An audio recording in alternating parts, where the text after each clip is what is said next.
percolates for a second. Got it. Got it. Got it. Poke all the goddess.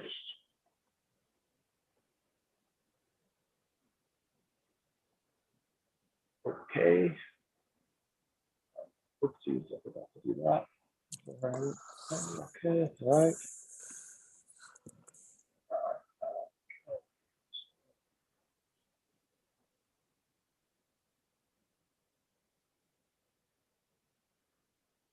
Welcome to Drawing Nature In, where we discuss natural law principles and do art. Today, we are going to be continuing our discussion on cause and effect since it was cut a little short last week.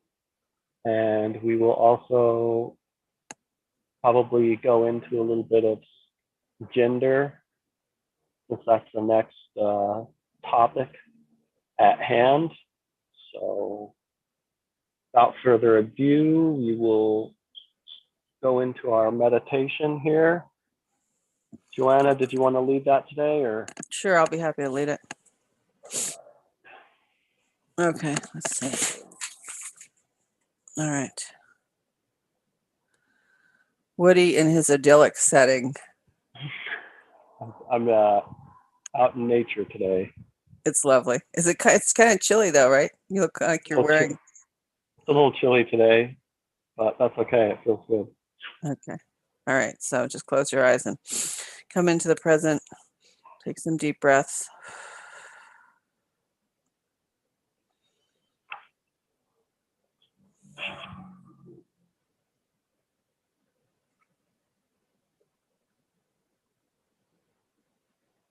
Just come into the present moment, invite all of the parts of ourselves that have been wandering around out there to come together into the present moment.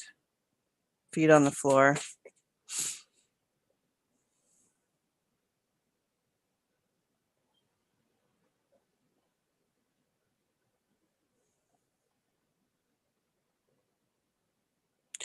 One hand on the second chakra, which is 2 fingers below the belly button. One hand on the heart chakra, center of the chest. Just feel also your rootedness into the earth.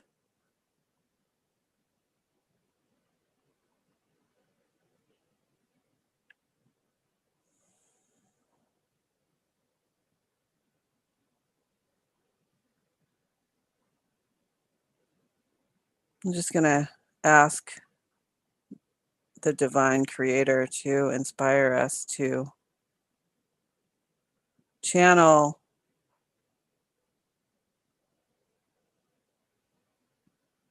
divine ideas to help humanity in this interesting time that we're in. As we discuss natural law.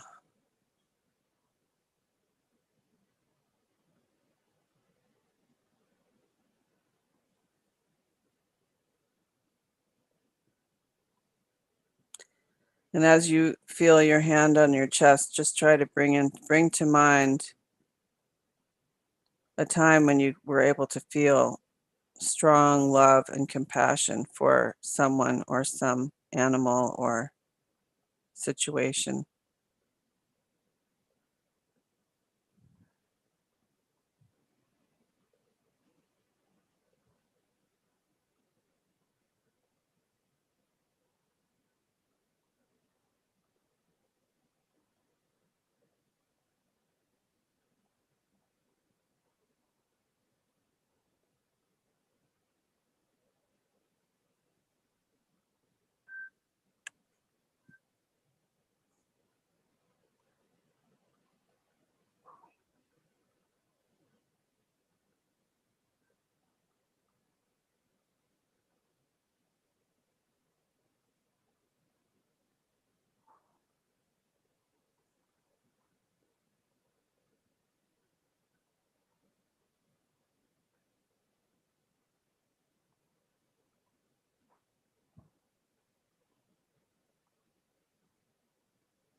Okay, so again, I just ask that we be inspired to bring into the present inspired ideas from the divine to assist humanity. And so it is. It is. So is it? It is. Look at that. Very nice. Very nice. Trees and painting. Yeah. Yeah, actually, I was gonna throw this other painting up there real fast, but so I did end up finishing my cause and effect. Wow, one. that's beautiful. Did you So I, copy like a water droplet? Is that what that is? I just painted, one from a reference photo of a water droplet. Yeah. That's very nice. Looks great. So I drew the image of the water droplet into my consciousness, and then I reflected it back onto the canvas as a water droplet to represent cause and effect with the rippling. And yeah, Very nice. and then I had finished up doing the spots for the Morse code, LOVE. Just it keeps saying love over and over again for the Morse code for rhythm. So that's the rhythm stuff that I had to catch up on last week. I also added these north, east, southwest poles for that polarity. Where's that? Show me. I just put, let me get closer in. Oh, nice. Really nice. You're doing great. This is great. This looks really So good. that's Looks the really good. Morse code deal, and then a close up of that. Very nice. Very nice. It's going to work on gender today. There's a Nice, correspondence, nice, vibration, nice, nice. obviously mentalism. I also Very wanted nice. to show this other painting that you'll remember it when I put it up there. Hold on a second, grab it.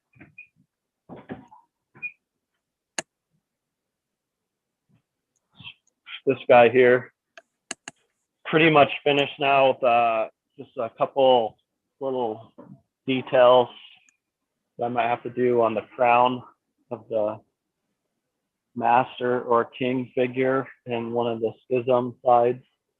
There he is. Wow, dude. And the other schism would be the slave and the shackled there.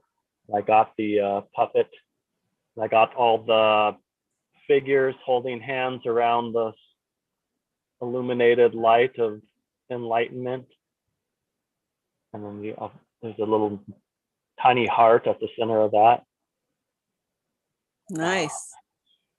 So this is a lot of different meaning going on in this piece here. We've got a combination of the mental schisms, like the randomness or the puppet, like all things are random or all things are preordained. Slave think and master think. Wow, there's sirens in the mountains, huh? Sorry. Or there might be some background noise just because there is a pretty main road right near here. But That's a yeah, great so painting. I really like that painting. and then it also has, this is the quadrivium on the top and the bottom here, and that's a method that is used within the trivium, which I have the trivium represented here with, I'll get closer so it's easier for people to see the father, mother, child, and then I also have on the other side, father, mother, child. And so the father and the mother are the I would call the father is the input, the mother's the processing, and the child's the output. And so that's how that represents the sacred trinity of the trivium. And then the quadrivium can be used as a part of the processing aspect of the trivium, as far as this is the more classical or liberal arts, mathematics, cosmology, music, art, and you also have the more esoteric version: earth, air, fire, water, how those correspond, all within the mind. To the piece is really about gaining balance, because in the center you have the enlightenment, and on these two polar opposite sides you have the schisms that you want to watch out for. But in here you also have the quadrivium and the feminine and masculine aspects of that, and then just the whole like community of unity when you have, you know, just this group of people in the middle, and they're all just happy and in love and illuminating enlightenment through their love to center that individual's mind. So thought I'd share that, since I pretty much just finished it today. Still pretty wet. Oh, wow.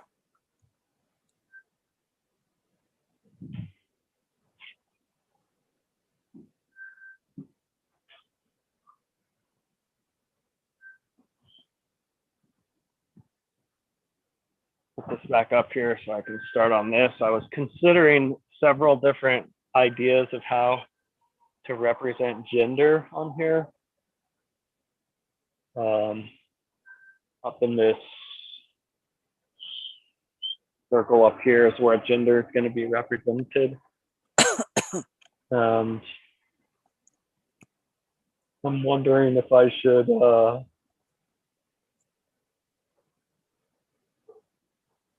but my first idea was to do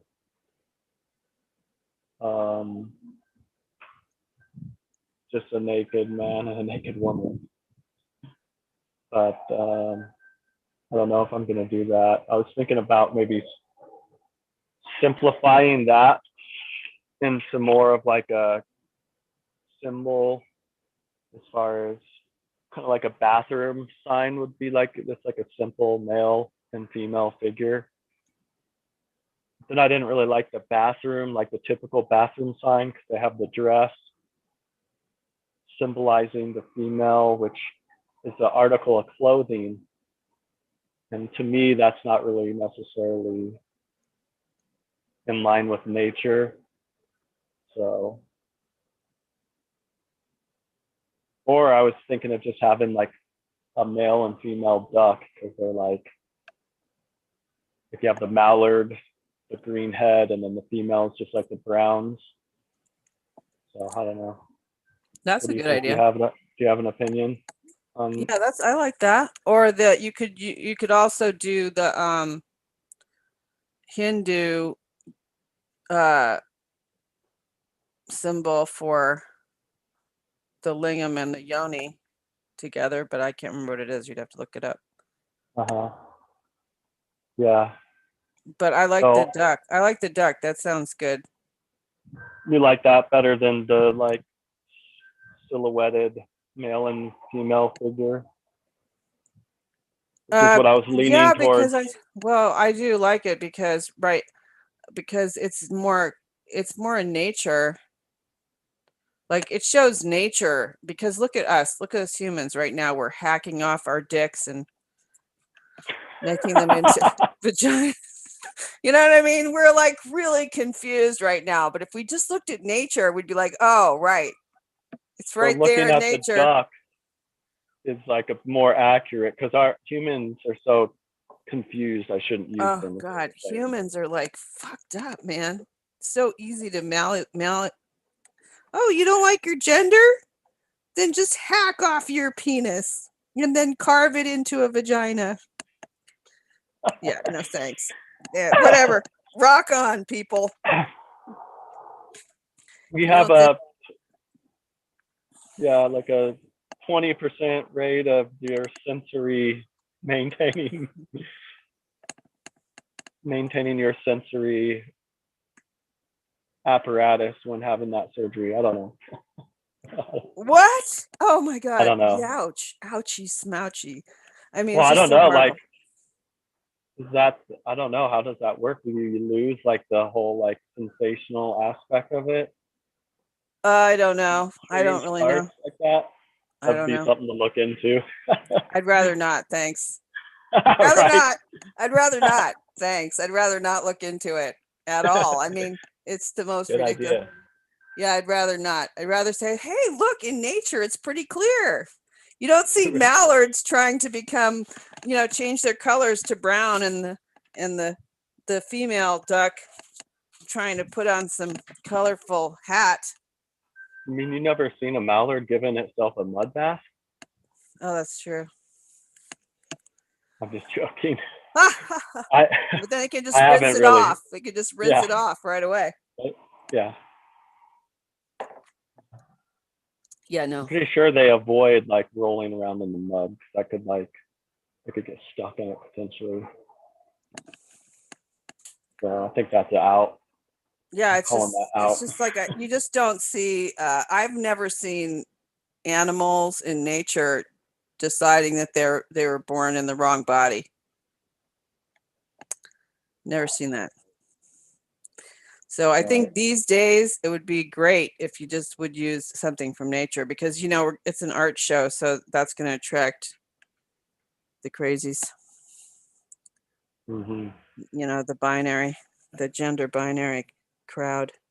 I could Oh, really, yeah, I'm they're sure gonna be people like, could get, yeah, all the artists like, are. oh, like you didn't put in the trans, like, or the they.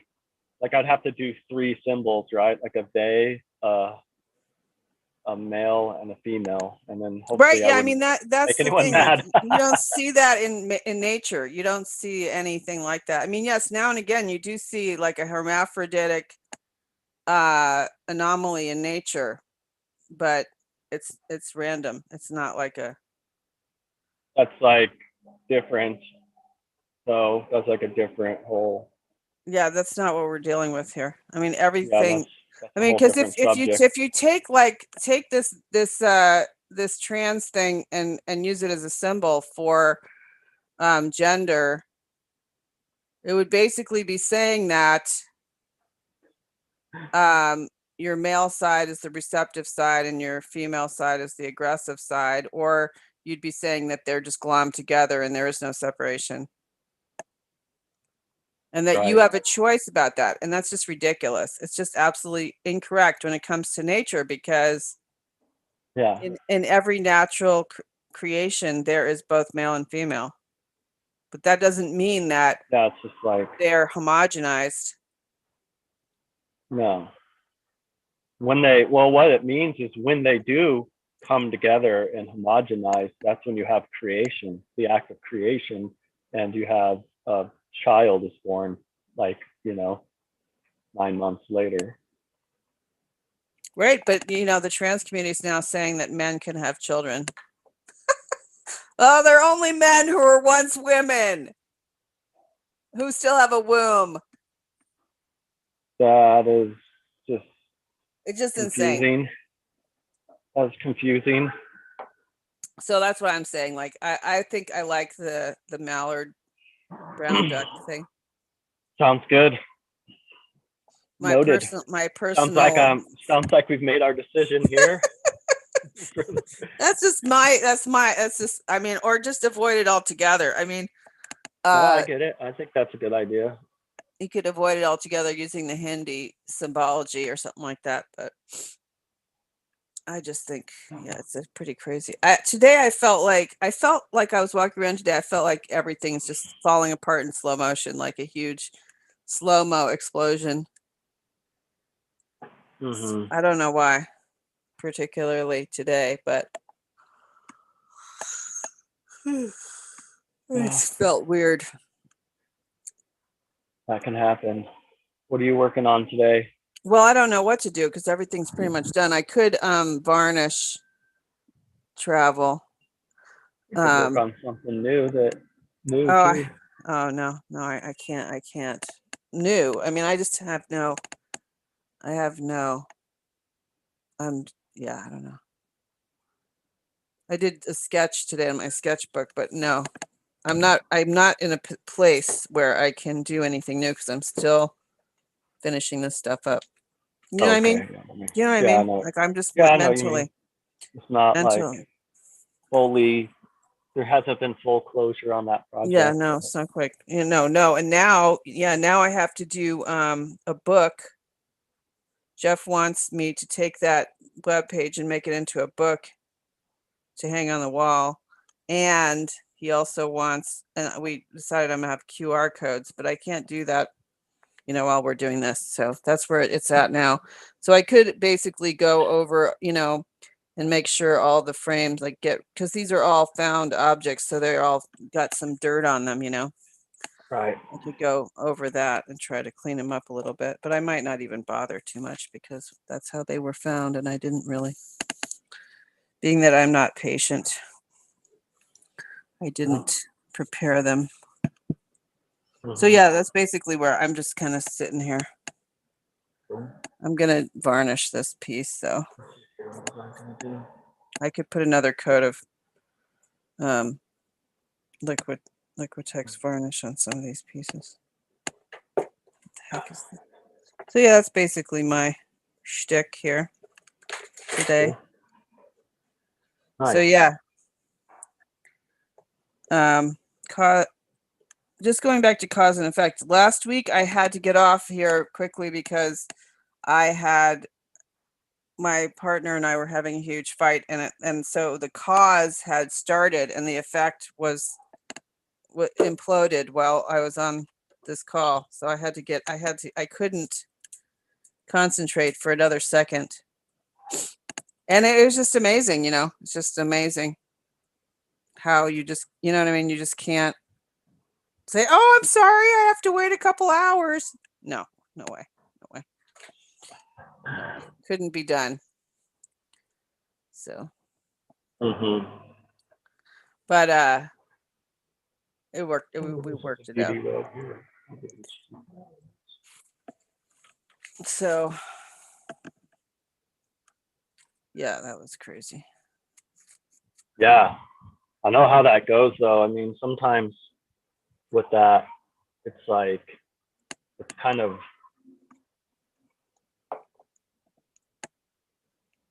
because sometimes me and my wife get into it, or whatever, and I feel like that's just like almost like the people who can get into it and have like a little bit of a scuffle, but then come out the other side of it, and either with some sort of compromise or some sort of understanding, or maybe they just ignore it again for a little while. The problem pops back up again. It'll come back. Cause and effect. It'll come back up. Yeah, it'll come back up. But if you are strong enough and you do come to like some sort of like a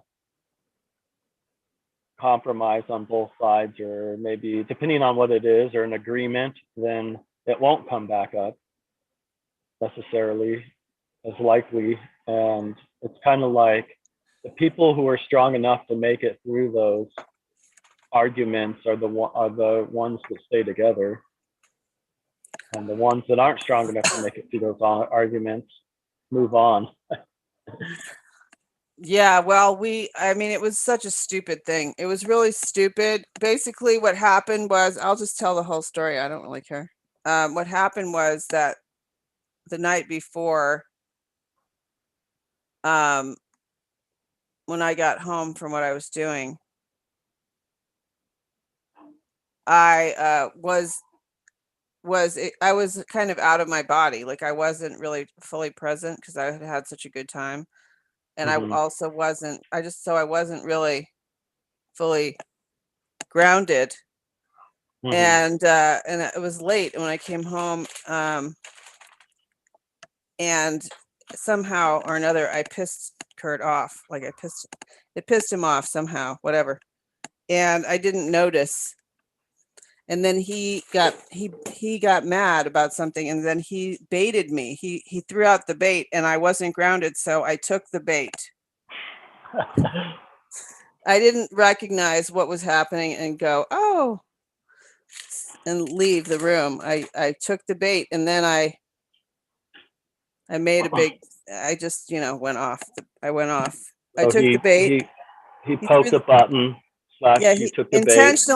intentionally, but he didn't realize what he was doing either, because it was 3 o'clock. It was around 3 o'clock in the morning when I finally got to sleep after being out late, and came home, did the artwork and stuff, finally went to bed. Mhm. He got up, and then he like threw out the bait. I took the bait, and then I went off.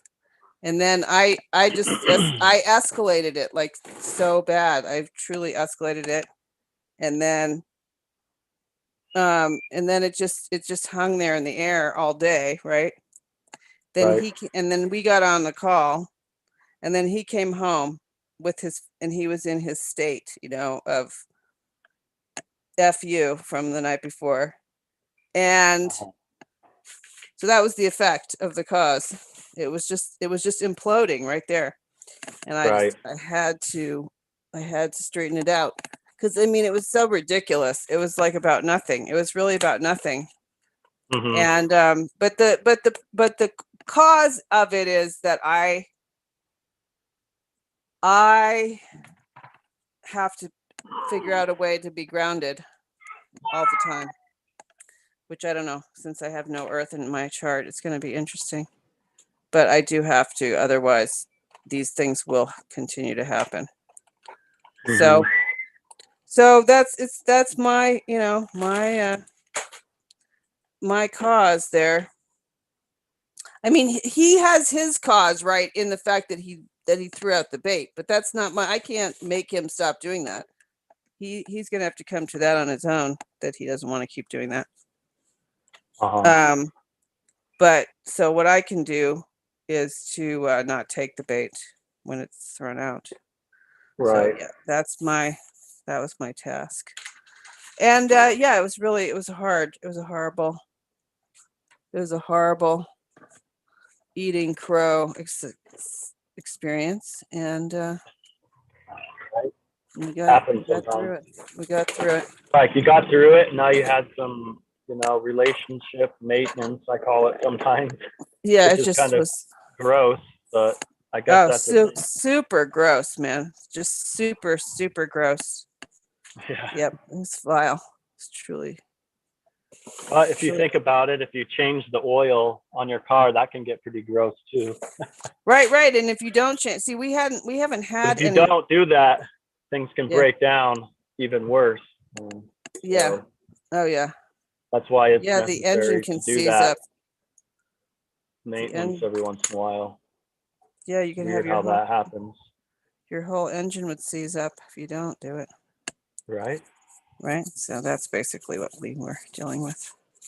Yeah, we had some underlying stuff like that hadn't been, I couldn't figure out what to talk about. And so I don't know if it actually came out in this scuffle or not, but it was gnarly.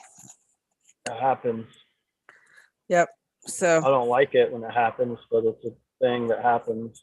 Yeah, we need a vacation. We need to, but you see, the thing is, nowadays it's impossible. It's hard for me to get away from the things that I despise that are going on. Like, there's nowhere to go. We don't really have the resources to go anywhere, like on a trip or anything like that far away. Right. So it's just like we just endure day in, day out, slog away, and there's no vacation. Right. Every time I go on vacation and I see people with masks and stuff, it makes me feel like I wish I had stayed in my hole. Yeah, I don't know. I just went to the west coast and the east coast, and I don't know. I felt like it was. I was actually happily surprised at the, you know, not as nasty as I thought it was going to be. Yeah, good. Yeah, we don't have the resources to go on a trip like that right now. Because So we would have to put our dogs somewhere and everything. yeah. No, Can't that's do any of that stuff.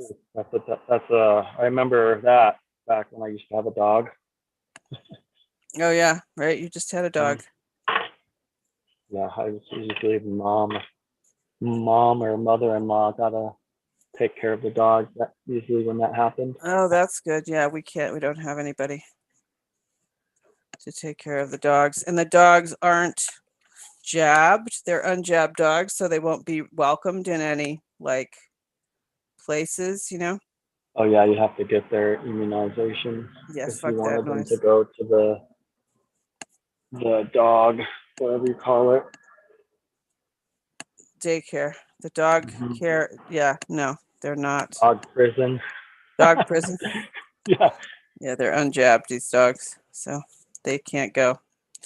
So yeah, no, we don't have anyone to watch them. So we either have to take them with us or we have to leave them locked in the house and expect to clean up big messes. Right. That's our choice. You guys could Feeling always go to like some hot springs where you can camp and take the dogs and stuff.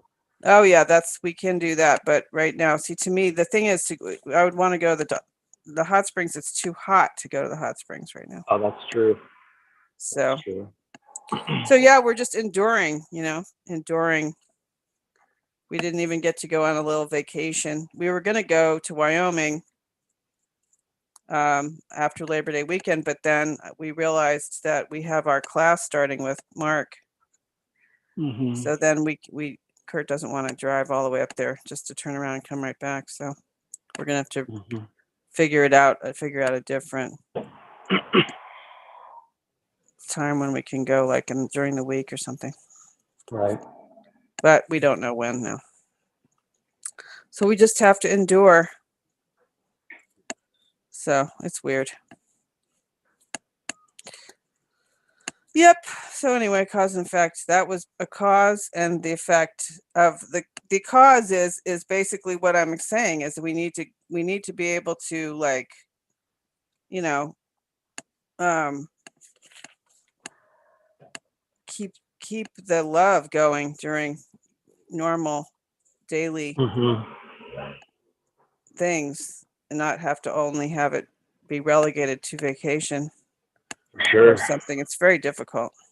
I'm sure you know this. Yeah. So yeah. Oh, I know the camera's not on me. I'm over here. I'll come back over here for a sec. See, I'm varnishing this thing right here. Putting another coat of varnish on it because I probably won't be able to varnish mine before the show. They'll gotta wait for these oils they're dry for a long time before you can varnish them. Yep. Right. No, for sure. I get it. No, everything's acrylic. I'm really surprised. I've never used acrylic, but I guess I'm graduating to acrylic now. I paint with it, or I've been painting with it more lately because of that art school I'm helping out at. Oh, yeah. So are you doing some more? Are you doing some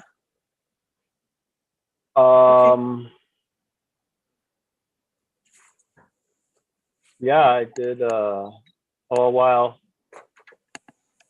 I did a Pokemon camp and a dolphin camp, and wow.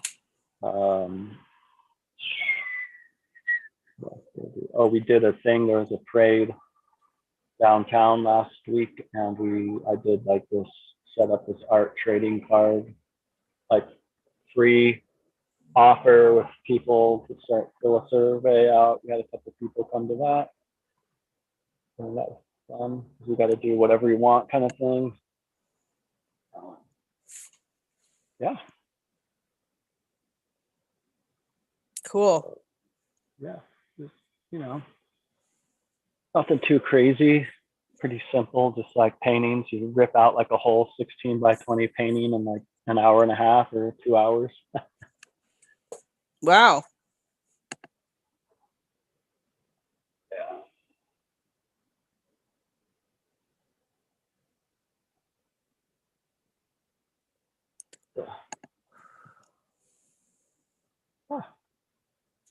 I think I just got an idea about something here.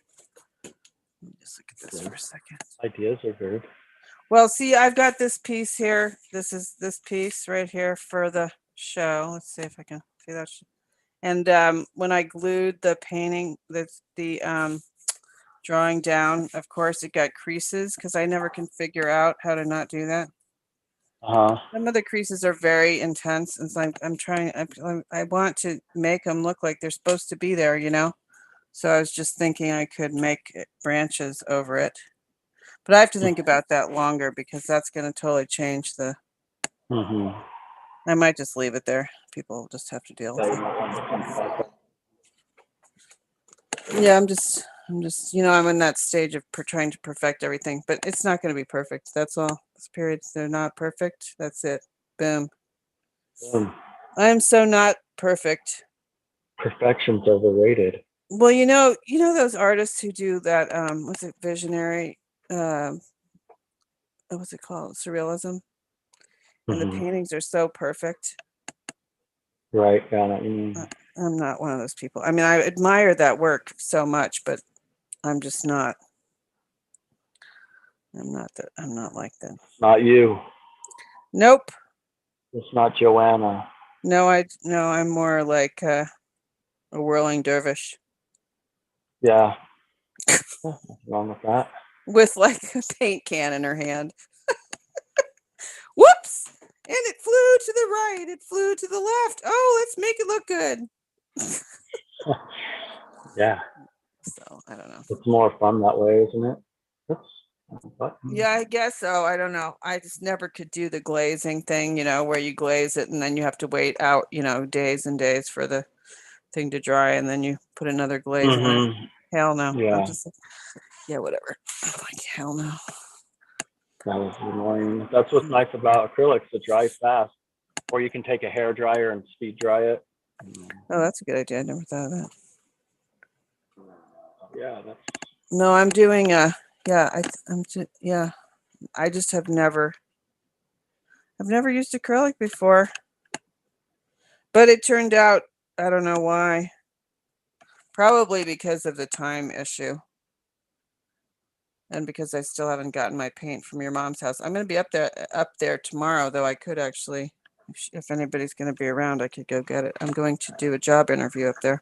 Oh, nice. Cool. At that school. Oh, yeah. Yeah, for guidance counselor. I don't know why I applied for it, but what the hell. I thought, now I have to go up there. Yeah. But, yeah. So what should we discuss? Should we discuss gender? So we can get into that some unless you want to do more cause and effect stuff. I'm okay with moving on to well, how gender. do you feel like cause and effect and gender are blended together? Well, because you can, when the genders come together, there's a cause and an effect. Oh, yeah, that's true. Yeah, when I was looking at your picture of the water droplet, I was thinking, wow, that's polarity right there because it's black and white, and from afar you don't see that it's black and white, but up close it was black and white. I thought that was really interesting. Well, that's what's funny about all these principles. Almost all of them are dealing with polarity, except for the mentalism as the unifying. Well, really, care and mentalism both unify. But yeah. Oh, because once you get past mentalism, you get into the duality of this realm. Yeah. Exactly.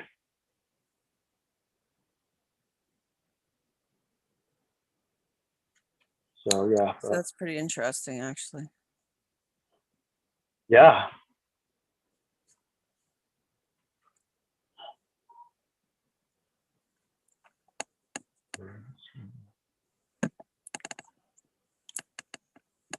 like gender, it's kind of like polarity in some ways. You have the opposites of the poles and the two dualities of gender.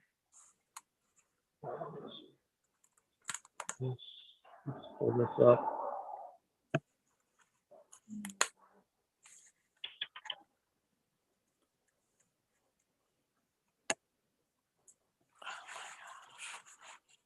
Gender is in everything. Everything has its masculine and feminine principles.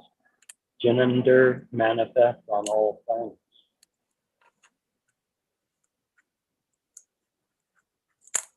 Mental gender is the state of coexistence between masculine and feminine aspects of the human mind.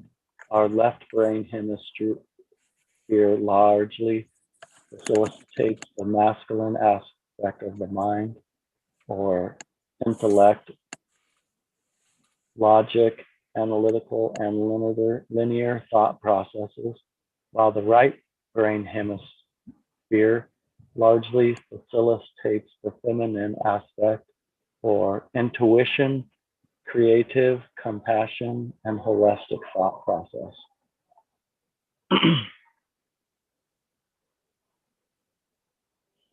So that is some stuff about gender there. It is important.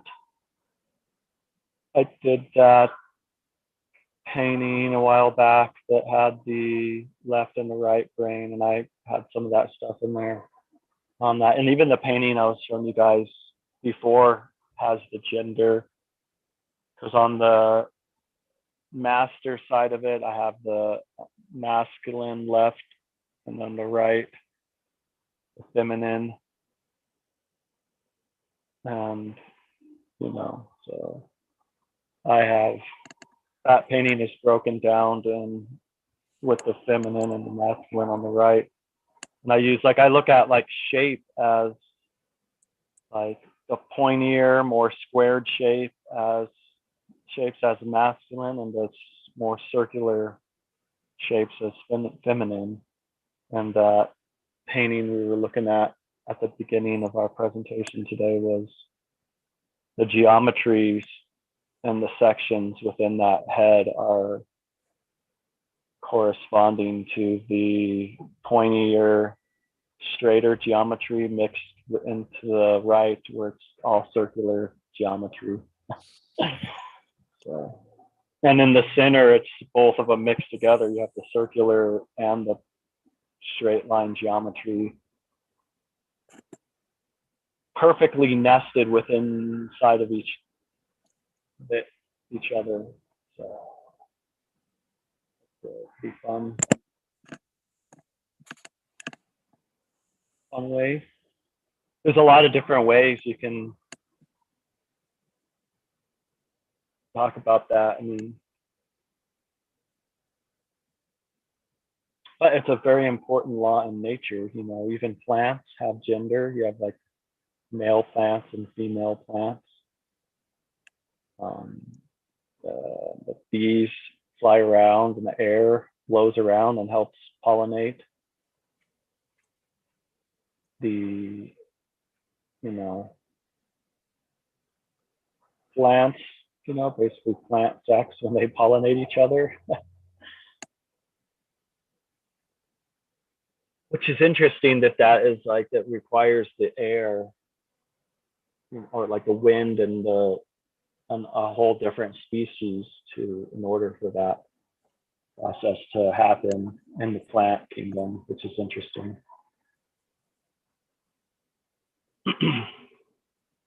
Yeah, that's definitely gender. The bees are masculine and the flowers are feminine. But also the bees themselves have masculine and feminine characteristics, and the flowers also have masculine and feminine characteristics. Right. But what's weird is recently driving around town, or even here where I live and everything, I see so many flowering trees and no bees. Oh yeah. No bees. No bees. It's not good. No, no bees. So I just wonder, We'll like, see them I up mean, here. there's a lot of bees up there. I I mean, mean, we I see them. I don't know about a lot. well, we have, I mean, Kurt's a beekeeper, so, you know, we've been sort of actively trying to get people involved in becoming beekeepers, but just the natural bees that normally are around. Like, there's just so many flowering trees and flowers just out there, and just no bees on the flowers. It's weird. I mean, I do live like just north of Suncor, so I'm not really surprised. But Luckily, the air also plays a big part in the pollination of, you know, like, because the pollen blows around in the air and gets on the female plants, and they get you know, taken care of that way as well as the other way. So yeah.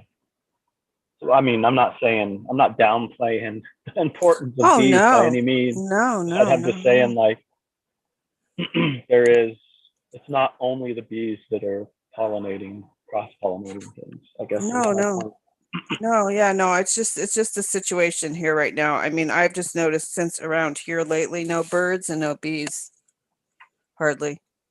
A few, but not many.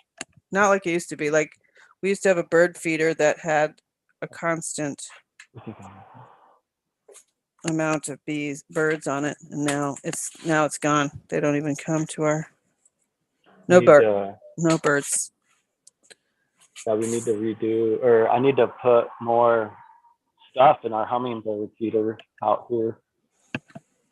I thought there's been like a bunch of hummingbirds. It emptied our whole feeder within like a week. So I fill that thing back up for them. That's good. I'm glad that you guys have that, but it's just weird down here. I live in a We have a little birdhouse hanging from one of our trees that was made by the severe needs kids at the local high school, recycling damaged children's books. uh-huh. They like tore up the books and used them to like construct the birdhouse out of it. Mm-hmm. And we have a bird living in there. Oh, cool. And a couple years ago, there's eggs. There could possibly be eggs in there right now. We're not sure because we don't mess with it, you know. Yeah, no, that's good that you don't mess with it. So we'll see how that plays out. If we start hearing little squeaks, we'll know that there were eggs in there.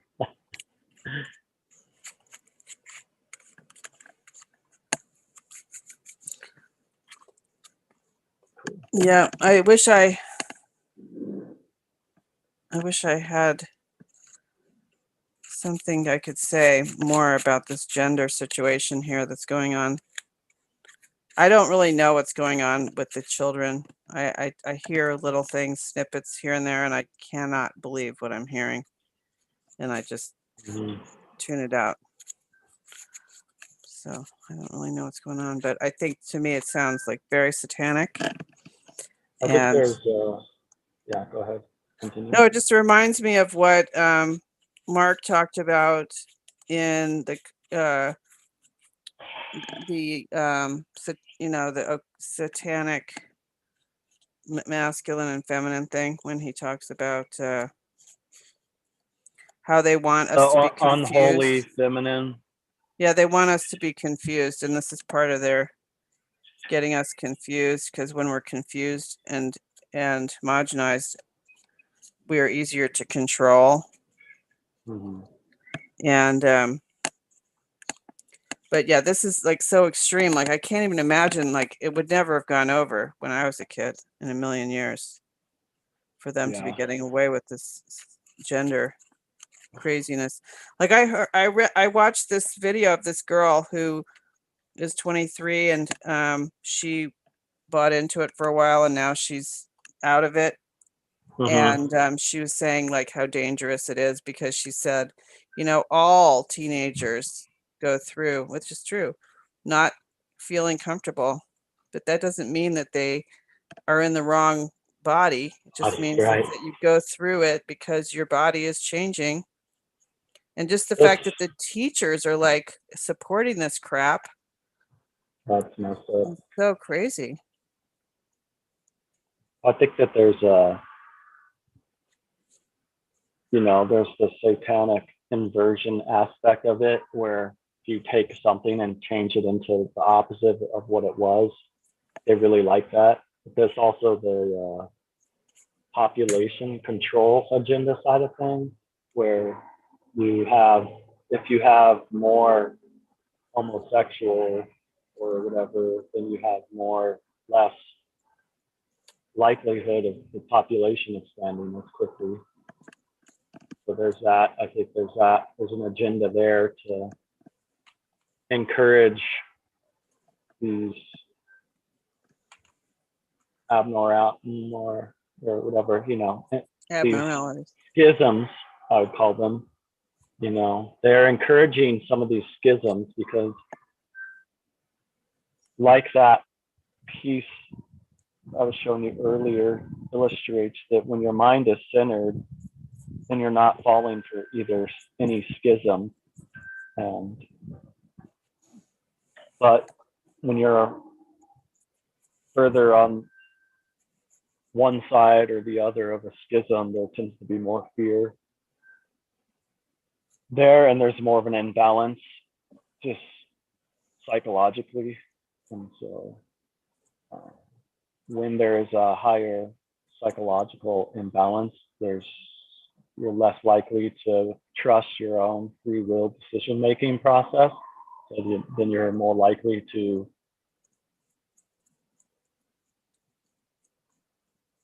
be in slave think, where you just look for all your answers to come from someone else, which could be a dangerous place to be. Yeah, it could be right now, especially. Uh-huh. Yeah, totally. It makes perfect sense. But I mean, teenagers are such a susceptible group because they're changing. They're in the middle of the change. Yeah, So no, you're right. I They feel definitely have for a 'em. high degree of susceptibility.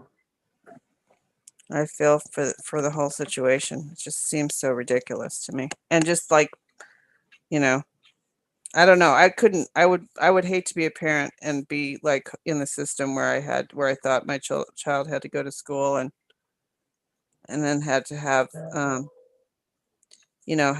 these questions come home like, ugh, It's can't even imagine. definitely weighs on my mind as a parent that Right. this is going to come up. My kids are pretty young now, but here's like a question I have for, like, these how many, like, it's because it's weird, like having a boy and a girl, a son and a daughter, how different they are just because of their gender, from just, I'm a dad and I like to play different games with my kids and stuff, and I was always experimenting with playing like cars with my daughter. She just never really got into them unless we like humanized the car into, like, oh, they're like little characters and we're gonna have a party with all the little characters, and there's like I had to like add that like relationship aspect of it in order for her to relate to it. Whereas my son is like, he would rather play with cars and trucks and stuff than dolls. My daughter would rather play with dolls. It's not that they don't. Sometimes my son plays with dolls or whatever, and my daughter plays with cars, but not as you see it, like the stuff that they play with being different. And I'm wondering if, like, you know, what the childhood of maybe like a gay man was like. Was he playing with cars? Like, was he like kind of like a boy until something happened at, you know, some point in his life where he made the mental decision to change sides? You know, it's interesting concept to think about. I'm not sure it's a Just because mental of what decision. I'm, just because of what I'm been observing, you know, as a, you know, it's not like I'm forcing my kids to do one thing or other. They just naturally gravitate towards certain toys that are gender. You would see them as gender specific toys. If that makes sense. But it's not like we have both options in the house, and like the genders are gravitating to the gender specific toys that they're supposed to. If that makes sense. Yeah, no, but I mean, I just don't, I'm not sure that, you know, in a true gay person that it would be a mental choice. I think they would just go for whatever, and it just might not be what, you know, they were quote unquote supposed to or whatever. But I don't whatever, I know. mean, Just an interesting side of it. it is interesting. You know, I mean, I used to watch Project Runway all the time because it was the closest thing to New York art, and those gay fashion designer guys all were like, had always made clothes ever since they were kids, always dressed up, you know, in girls' clothes and stuff like Like, that. what age did they start Like doing that? little, like very little, Like three, five-ish or whatever. three. Whenever. I don't know about 3, 5, 3. I don't know, 5. Just curious, you know. You know, they would like And describe their grandmother, like they would go with the grandmother and help the grandmother sew, and it was just interesting. I mean, not all of them were gay either. Some of them were straight, but there's a lot more gay male fashion designers than there are straight male fashion designers on that show. And there's also how's transgender, that? huh? I'm wondering if that's just like a stereotype that they just buy No, into no, there's a the lot time, of or no, there's oh, like there's plenty, there's quite a few like straight male fashion designers. I was surprised, and straight female, not that many gay female, a couple. Uh and there's a few transgender models on there too. I mean, it's uh-huh. interesting. I find, I mean, to me, it's totally, it's gotten so weird now. I can barely watch it anymore, but just because it's just so weird. But I liked it because of the creative process, artsy kind of thing. It reminded me of art school, Mm-hmm. and but yeah, it didn't really. It seemed like there were certain kids that would gravitate towards um the opposite of what they were quote unquote supposed to be doing or whatever, and they would end up in fashion. Um, but just that it was sort of natural. I mean, I had, when I lived in New York City, I hung around with a lot of gay people and even transgender, and that was really new back then. So that was in like the 80s, right? That wasn't Mm-hmm. really a big, like, that wasn't popular back then. I think they had just started doing it. Um, so yeah, it was a big, I had a lot of people in my life like that, mainly because of my job where I worked. Um, I met a bunch of Mm-hmm. people who were Yeah, when I was living out in drag New queens. York, I had a lot of that too.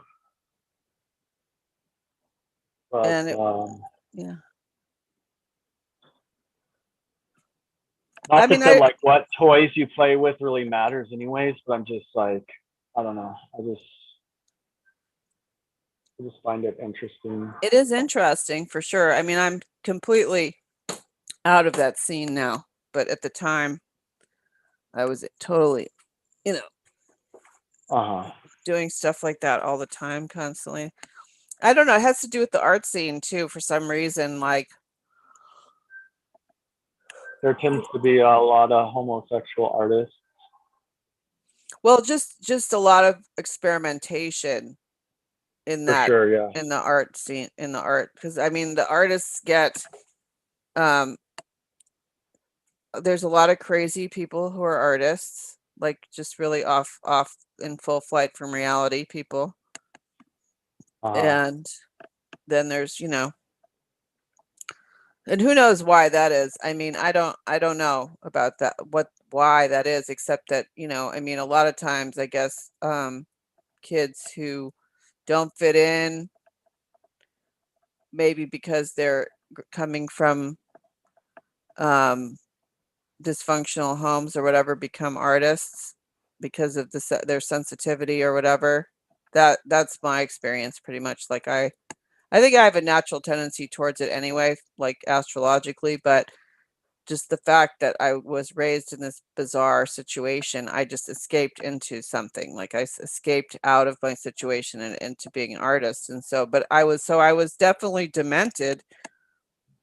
I was demented. And so being demented already made me more prone to just experimenting with whatever the hell was in front of me.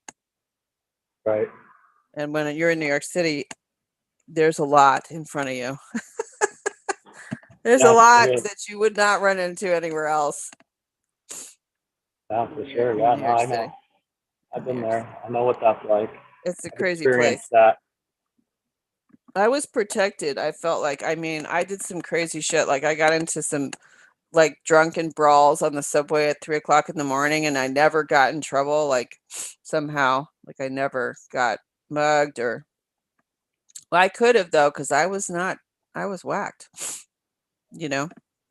Uh-huh. I mean, but that was the 80s. It was a little different. No, nobody was falling into the tracks because they were staring at their phone. Right. But Yeah, I don't know. I never had any problems out there either. Like I even fell asleep on the train more than once, and like no one ever messed with me. right, yeah. Yeah, I Which is feel like I lucky was, because I had friends that fell asleep on the train, and they like someone like cut their pants and like they're open their pockets up like scissors what? or something. Yeah, they like cut my friend's pants open to get into his pockets. And so like when he woke up, he had cuts on like his pants where his pockets were, and like everything was gone out of his pockets. What? Yeah. Oh my God, no, that never happened to me either. That's crazy. Guy.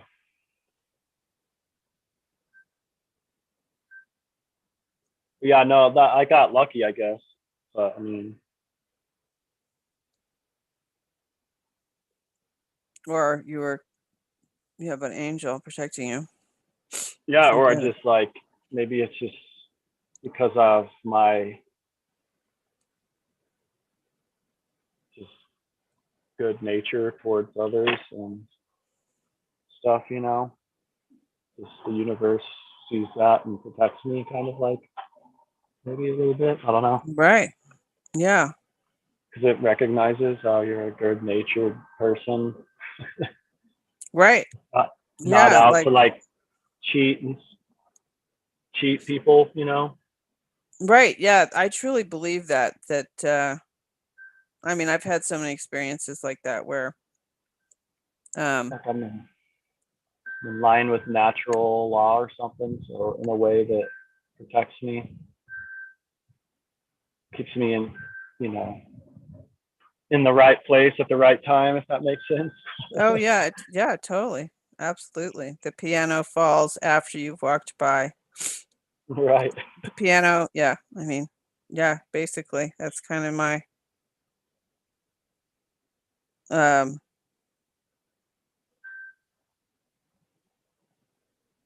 So just by living according to behavioral natural law and being a right, person, I think helps you avoid sticky situations sometimes, potentially.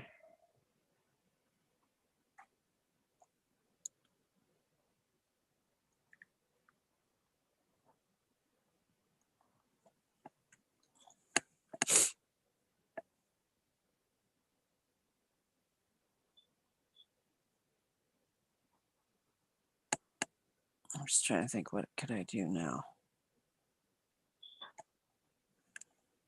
Trying to draw these docs on here. I was kind of procrastinating there for a little bit. Slow starter here sometimes.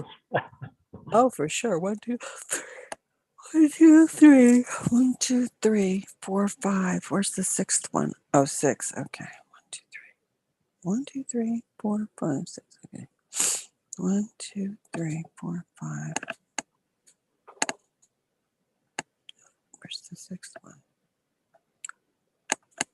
Oh, back there. Okay. Yeah, I'm just trying to. Yeah, nothing more I can do on these right now.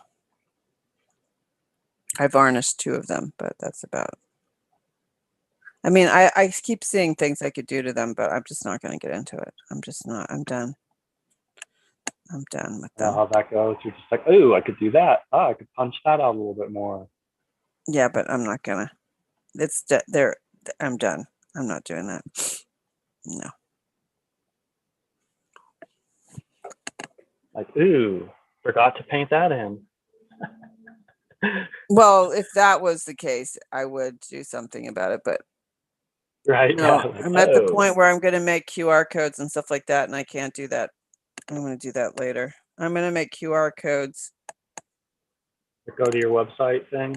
Yeah, I'm going to make a page for every piece, and then, Oh, wow. well, just it'll be simple, cut and paste from that document, and then make a QR code. If because what's his name? Like I showed. Jeff's like, are you going to put the text with the painting? And I'm just like, oh God, why did I have to show you this? I made the page so I wouldn't have to do that. Oh, yeah. Oh, Good well. thing I'm staying so quiet, so he won't expect anything extra from me.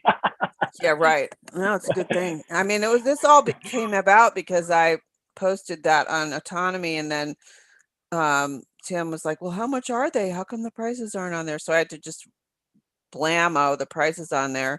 And I had talked to Jeff about that because God knows how much I despise pricing shit. And Oh yeah, me too. That's something I've been avoiding on these. I'm not sure how I want to price all this stuff yet either. yeah, that was an adventure, believe me, and humility because of the economy. That's why. I mean, it's because of the economy has crashed, so I'm like, I don't want to come home with any of these paintings. I want them to I go. almost need to just talk to Jeff and be like, how much should I price these at, dude? Exactly. That's basically what I did. That's what I did. I did that. I asked him and he didn't respond. Then I went on his website and I saw that none of the artists' prices were on their paintings. So then I looked at their paintings and I got their names off the website and I searched for them to see if they had their own websites. And I found one artist who had a price, and it looked like she was charging $225 a square inch for her paintings. $225. No, $2.25. So for 40 by 40 was 3,600, which is very low.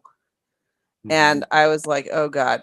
So, because normally I charge 3, and I was like thinking I could raise my prices since I haven't had a show for a really long time. But then I'm thinking, well, the economy is tanked. So I asked Jeff, and he said, oh no, $1.75 to $2 a square inch. And I was just like, oh God. So I just picked the low end. I never got that per square inch thing. Oh, I just do it because it's easier, and because I'm doing pieces that are 3-dimensional. It's easier to deal with pieces that are 3-dimensional with the square inch. To me, this is just for me, because it's like I can't stand pricing my work. You know what I mean? If you can't do it by hours forget it. Oh, So no. Well, I know. That's what I mean, though, because it's like square inch, hours. Sometimes, you could do a 16 by 20 painting in an hour and a half, or you could do a 16 by 20 painting in 16 hours or more, 40 hours. One's going to have a way higher degree of detail than the other, but it's like, how do you price that? If you price the by square inch, then the one that took, you're going to lose money on the one that took 16 hours, but you're going to gain money on the one maybe that only took an hour and a half to paint. But I mean, they all the took, quality is going to be way different. Like a painting I spend 18 hours on is quality wise might look way better than something you only spend an hour and a half on. yeah, it didn't, it's, to me, I like the square inch thing because it is kind of a gender thing to me. The art is feminine and the pricing is masculine to Oh me. no, it's weird. No, I And so, agree. I think and you're right so about that. for me personally to do it by square inch, it's just very, like, it just switches me completely out of the feminine and into the Right. masculine. And it's Right. just easier to deal with that way for me. I'm not saying anybody else should do it that way, but I was trying to figure it out, because I had no idea. And it was very humiliating. It was humbling because of the economy, you know, and what's happening in the economy. And so that's how I did it. And then I had one day to look at all the prices and I was just kind of in shock because they were so low. And because I mean, but that's fine because I don't want to get attached to it. Again, to me, it's a masculine issue that I'd rather give to the universe than try to control myself. But my mind, I definitely go through like an egoic transformation whenever I ever have to deal with this. I have to surrender every time, right? So I Mm-hmm. went through this whole thing and then I shared it with the autonomy people just for fun, just to share it, right? But never thinking about the pricing, of course, because I never do. And then they're like, well, how much is it? And I'm like, oh shit. So then I like put the prices on and I gave the link to Jeff to look at. And then he goes, oh, the prices look good. They were low on the low end of the $1.75 a square inch. And Mm-hmm. then I just didn't even think about it. It was all very masculine in my opinion. Like it was very, I just went, okay. It all took like half an hour, like the whole process. And then he goes, after I posted this to the autonomy people who claimed they wanted to buy stuff and now I probably haven't or whatever. Um, Jeff goes, oh, well, how do you feel about the body of work? And I'm like, I like it. I mean, I don't know. I have to see it all together because they're totally different. Like 6 of the sculptures and 6 paintings, they're just really weird. I can't tell if they look similar or what anything. I don't know. I like it. I mean, whatever. I don't care. You know what I mean? It's weird. It's just like what I did. Right. And then he goes, so are you gonna have the text with the paintings? And I'm like, I don't know. What do you think? And he goes, yeah, you should make 2 books so that 2 people can be reading the books at once and then also have the web. And I'm like, and I said, oh, you mean like a QR code? And he's like, yeah, so they can read them on their phone or live. And I'm just like, of course, another dimension is added to this fucking project. Right. You know what I mean? And so that's all masculine to me. All of that was masculine because I had my Mm-hmm. plan of how this was going to be. Like, when I was looking at the form, like I'm not even looking at the form anymore, and I still have to fill it out. I filled out part of the form. It's extremely difficult to fill it out. I started Mm-hmm. out filling it out in Photoshop, but then I stopped because it was way too hard to do that. Because I thought it would be easier to read, but I'm like, now I don't care because it's so difficult. Because it's so tiny, the form, and just how Mm-hmm. he has it. Like there's only 4, like there's 5 labels on the top and then 4 labels on the bottom. So you have to calculate. Oh God, it's totally masculine. And so that was the extent of where I was at with it. And that was a shock enough. Like I sent you those texts, like, oh my God, we have to fill out this form. Holy shit, you know, like crap. And and then it like increased to this other thing. And I'm just like, ugh, thank God I have a few days to do this because I wouldn't want this. It kind of reminds me of Mark's directions for getting the ARC. Did you ever get the ARC drive? No. Okay, well, I looked at the directions. Just getting anything from him is like, you have to like, you can read the directions like 8 times. oh my God, you wouldn't believe what I went through to get that fucking drive, man. I swear. I mean, I printed out the directions and read them like 50 times and then tried to follow that set of directions. It was so difficult for me. I mean, I'm sure for an anal male, it might have been fine, but I'm not an anal male. So it was so hard. It was so, and then he comes out with the double ARC and I'm like, shit, I'm not going to get it. I don't want to go through that again. You know what I mean? I'm just not going through that again. But yeah, that's what it reminds me of. It reminds me of getting the ARC direct. Oh God, it was horrible. But that's very masculine and in the realm of gender. And it's just so way out of my comfort zone. Yeah, I don't know. I hate pricing my stuff too. It's like, I feel like if I asked like Richard, how much should I price my thing? He'd be like, oh, those are originals. You should be like, the small ones, like 1,000, the big ones, like $2,000, $3,000. Dude, it's Pueblo, Colorado. I know. That's what I mean. Like, I don't know. Right. No, I'm wondering if he got his piece over there or not. Oh, if he ever did one. I wonder. I'd be curious to know how much it was priced at. If he did, I could see that having a high ticket price on it if he did one.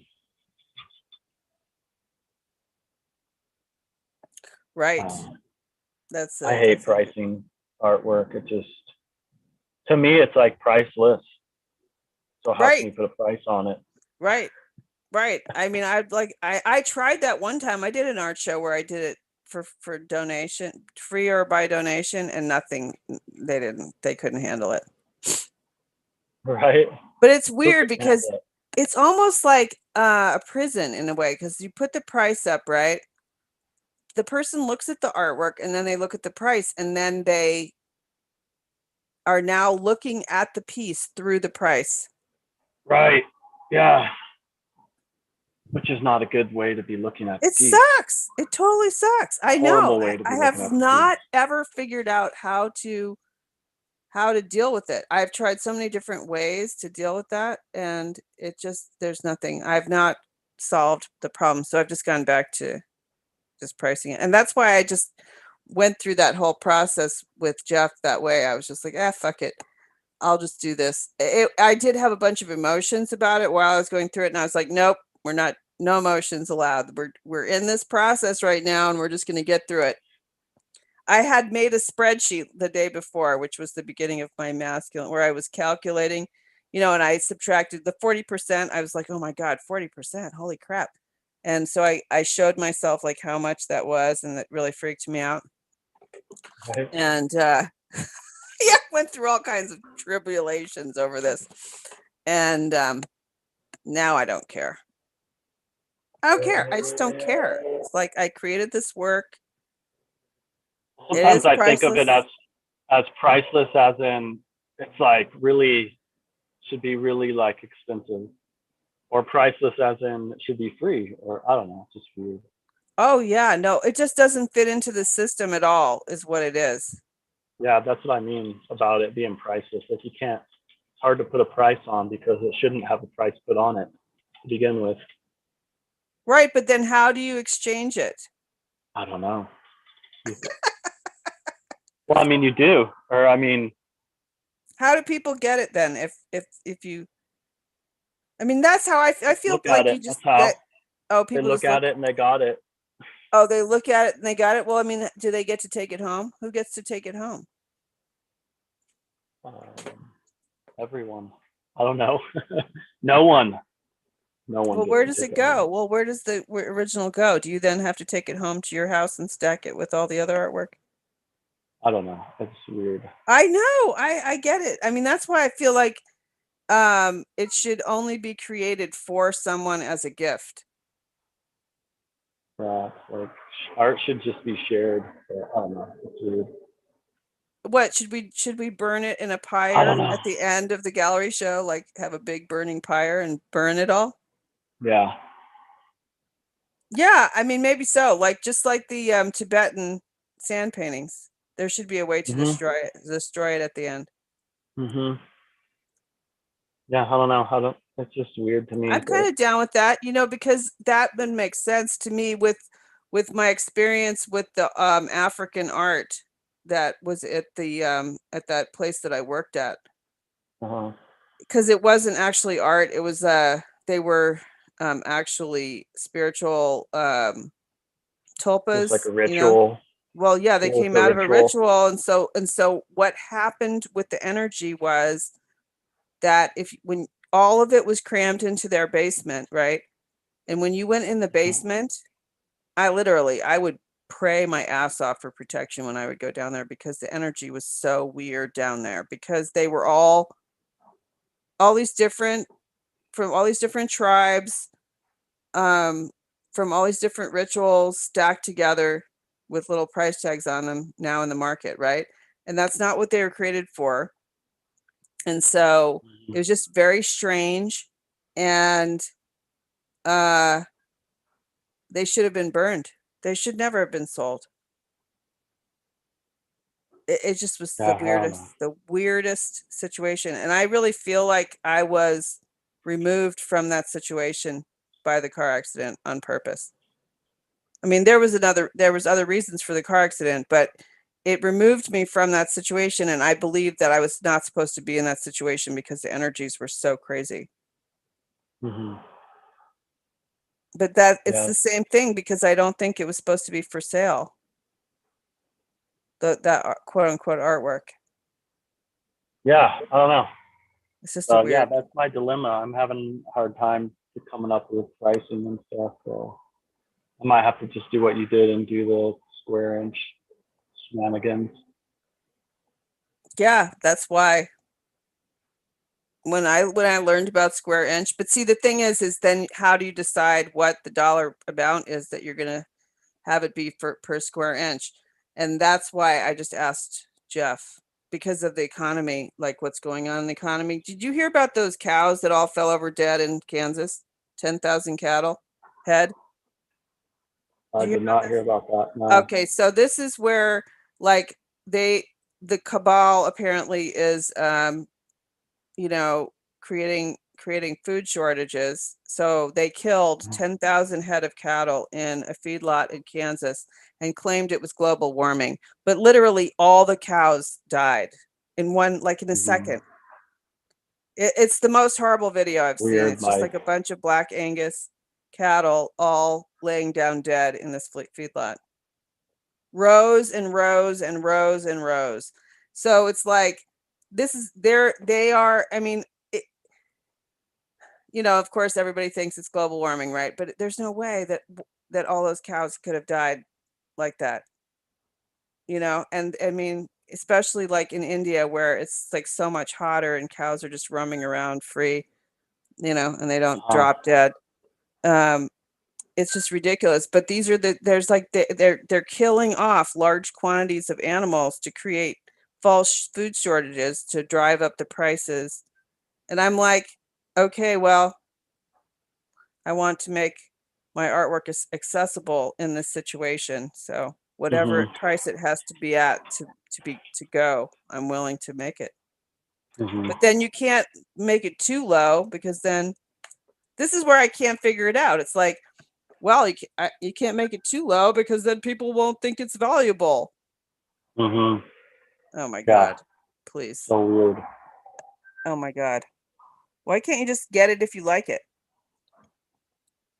Yeah, I don't know. It's weird. Because there's too many other costs associated with that. Like, oh, well, then you have to make a print, and the printing press costs money to print the images, and everything costs money. So money has to be tied to everything, unfortunately.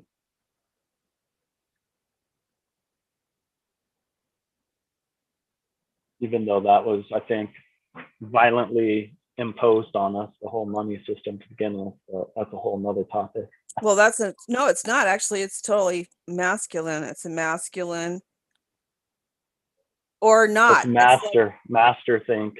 It's It's what it came out of. well, it's like a non-masculine. It's psychopathic actually, which is a Yeah. non-gender issue. It's like it comes from another planet.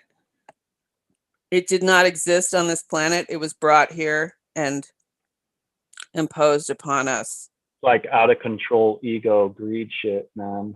It's like that's what they use. They create scarcity, you know, and the grocery stores, because that's where you have to go to get the stuff you need, and the centralized system. That's why the more decentralized we make things, the better everyone will be, because of we'll be able to get stuff locally easier. You know And about okay. what we need, what we think we need, and what we really need are totally different things.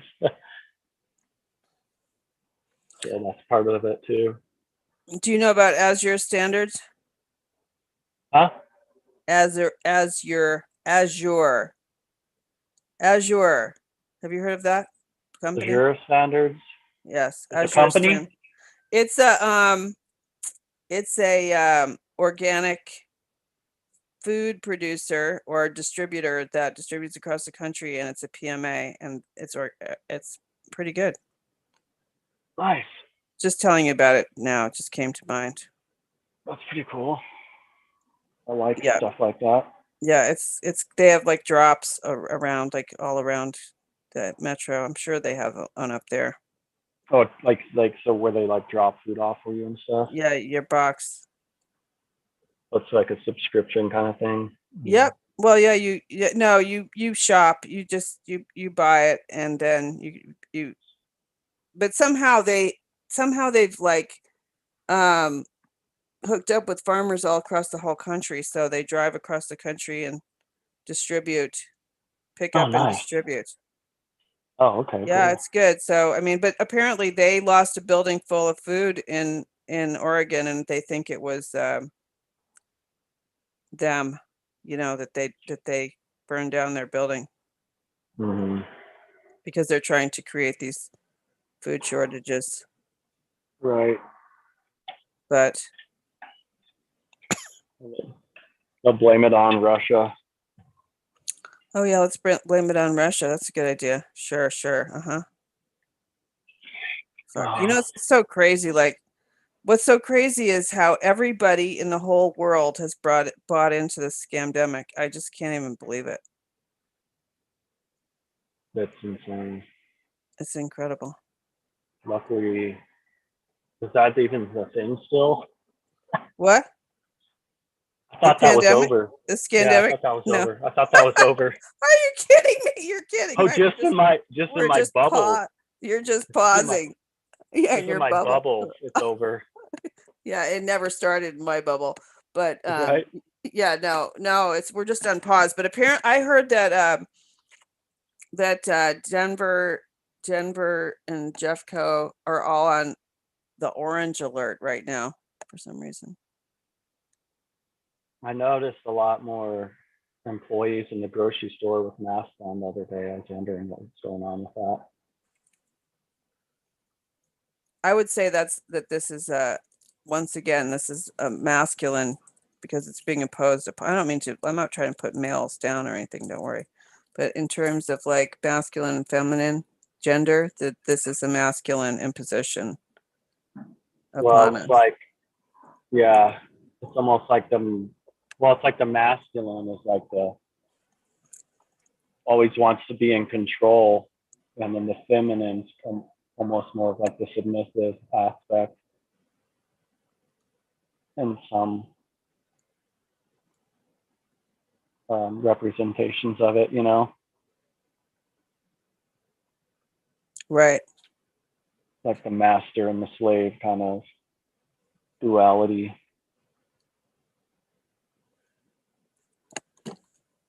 Right. Like it's like the people, normal people are like the feminine, and the government and their mandates are like the masculine. I wonder if that's true, because I mean, I think in the past it would have been that the masculine would have just been planning and left brain stuff, but now we have an added psychopathic non-gender imposition that is not, I mean, that may be trying to mask itself as a masculine, but it's not masculine Mm-hmm. energy. It's because it's not even human. We're into like the AI realm thing Right? situation. This is bullshit. All of this crap that's going on right now is non-human. It's Yeah. not. No, because it doesn't even exist. Like if there's no viruses, just theoretically, let's say, then that's not Mm-hmm. of the earth. So therefore it's imposed upon us by them, by Right. off-planet ideology, which doesn't have gender. I mean, Mm-hmm.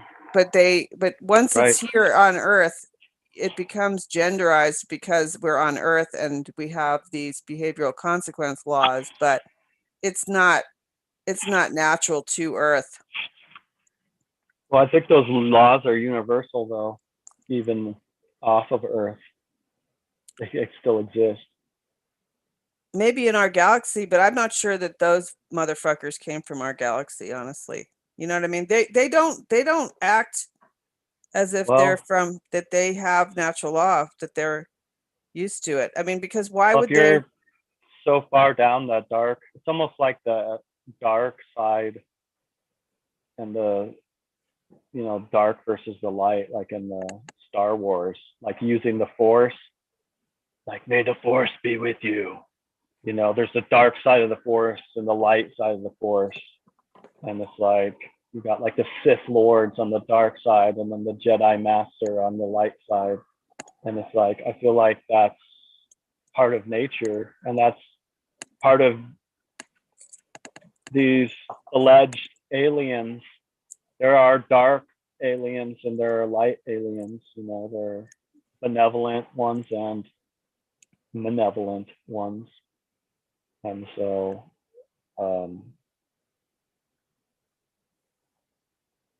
yeah, I'm pretty sure it's universal, but I could be wrong, I guess.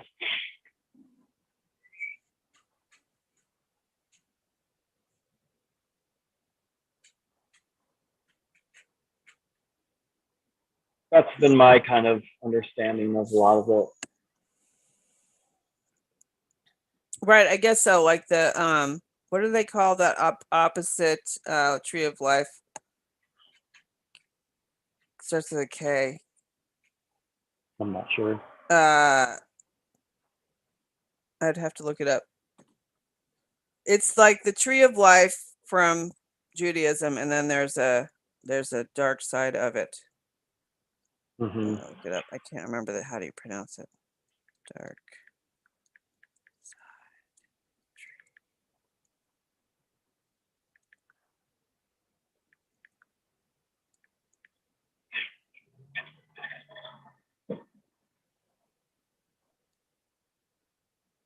All right, I'll be right back. I'm going to take a quick break. Okay. Cliffoth. Clippoth. We have Clippoth. Cliff.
Okay, I'm back. Sorry about that.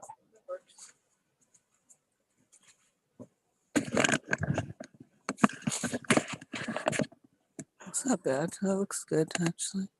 I'm back. Sorry about All right. that. Oh, no, no Nature, problem. nature calls. Okay, look, so I'm going to read this. So the tree of life, the opposite. So the Kabbalistic tree of life has a dark side, the tree of Klippoth, which is also known as the tree of death. Ah, yes.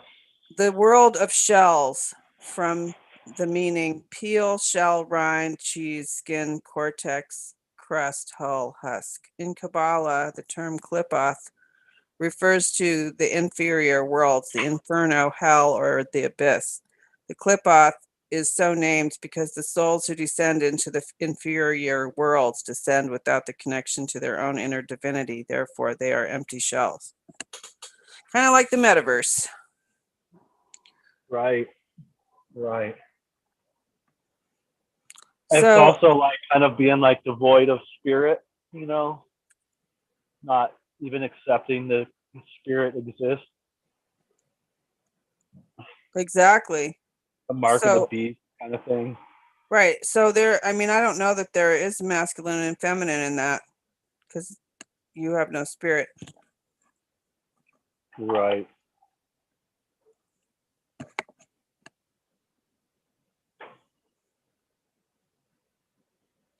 It's pretty interesting.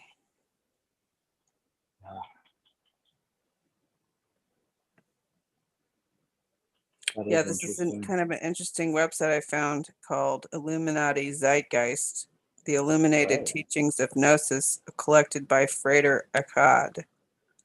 I'm going to Hmm. look at that on my computer later. Interesting. Mm-hmm. Yeah, I'll just, that's my kind of stuff right there. Right.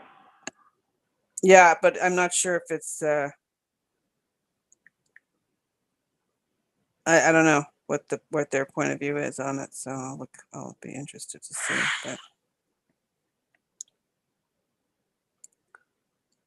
Yeah.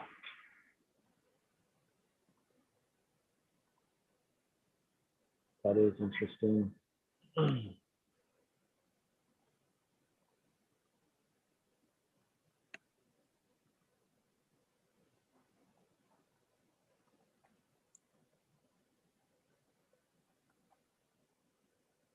Or maybe that is gender itself. One realm, like the death realm, could be associated with a gender, and then the alive realm could be associated with another gender.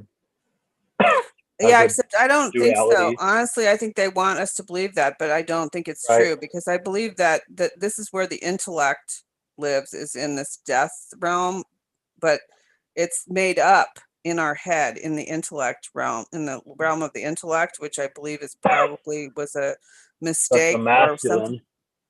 The The intellect? mask, yeah, the masculine is the intellect, and the feminine is the intuition. No, the intellect is a mistake. I don't think so. I think the intellect is an unfortunate error by the cabal when they were creating us. They I don't probably know. made it I'm on not convinced. purpose. I'm not totally convinced that. I think the intellect uh, can tend to lend itself towards rationalization, which I think the rationalization is the evil cabal thing, where you can rationalize any wrong into a right using the intellect. I think the intellect is just a tool that they use to rationalize things down into like being a right, even though it's inherently a wrong because it causes harm. But I don't think the intellect itself is the actual culprit. I think that is the actual masculine side, and then the intuition is the feminine side. And the problem is when you get the rationalization of wrongs into rights. Is how I kind of understand it, at least. I thought that the masculine side was like more my personal point of view on it anyway is that the masculine side is balanced, aggressive action.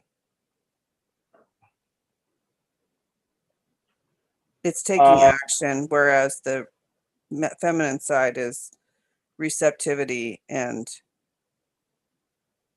sort of passivity in a way.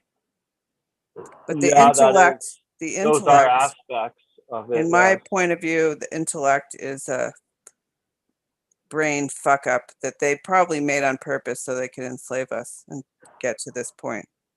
But if you look at animals, like if we came from animals, like if we were animals at one point, they don't have intellects to have these problems with.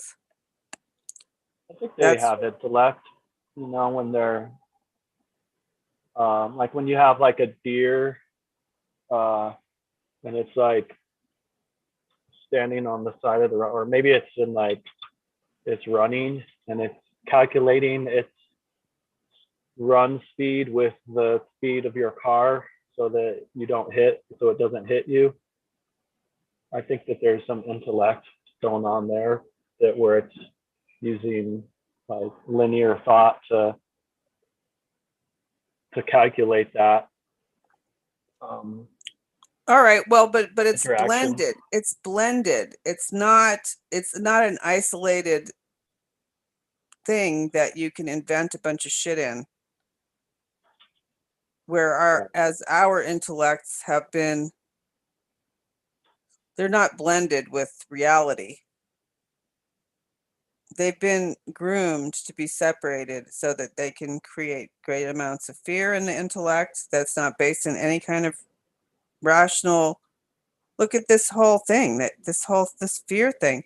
Like, you know, even though the CDC website said the entire time that if you had a breathing condition, you didn't have to wear a face diaper.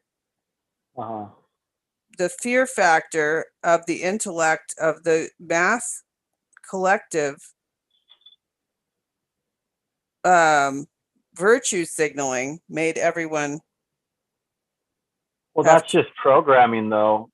They're using like the rationalization. So they're using intellect to explain the rationalization.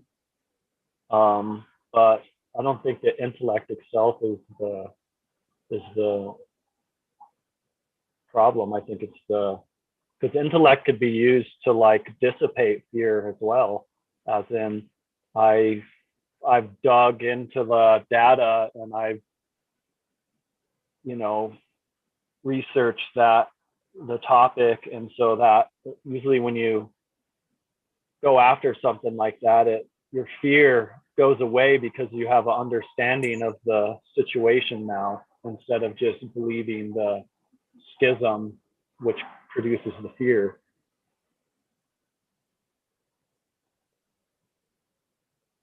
If that makes sense. So the intellect can be used to create fear, but it can also be used to create love and a situation of no fear, you know.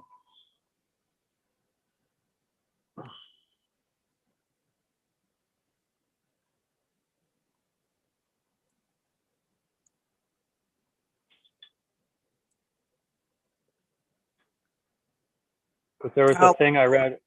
There's a thing I read earlier. Let me see if I can pull that back up here.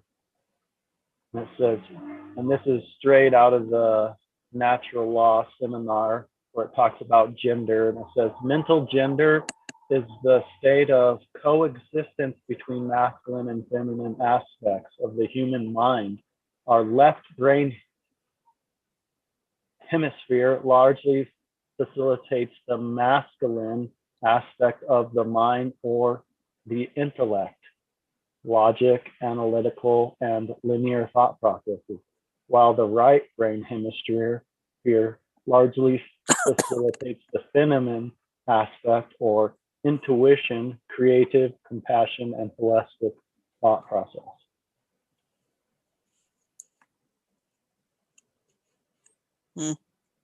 And so, but I think when you take intellect and intuition and combine them together, you're using intellect to kind of analyze the data, the intuitive data that's coming in sometimes. And so, because there is an intuitive side to things, you know, it's like,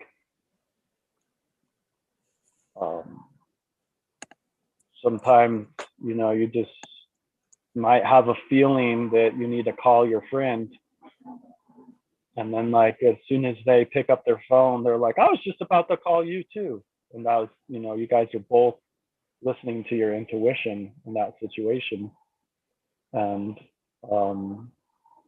maybe, you know, in the conversation with that friend, you find out that they have a problem in their life, or maybe they're celebrating something in their life, and that you pick that up on your intuition, and that's why you wanted to call that friend. Like, oh, something's going on in this friend's life, I need to call them. You may not have actually had that thought, you just had a feeling, oh, I need to call this friend. You don't really find out why the reason you are calling them is until you actually make that call. That makes sense.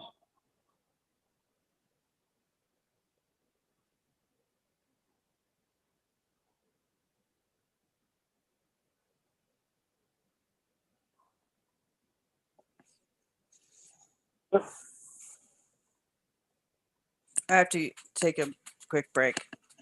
Oh, no worries. Look, dog. I'm not taking a break so I can let you out. Oh, both of you want to go?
So yes, I think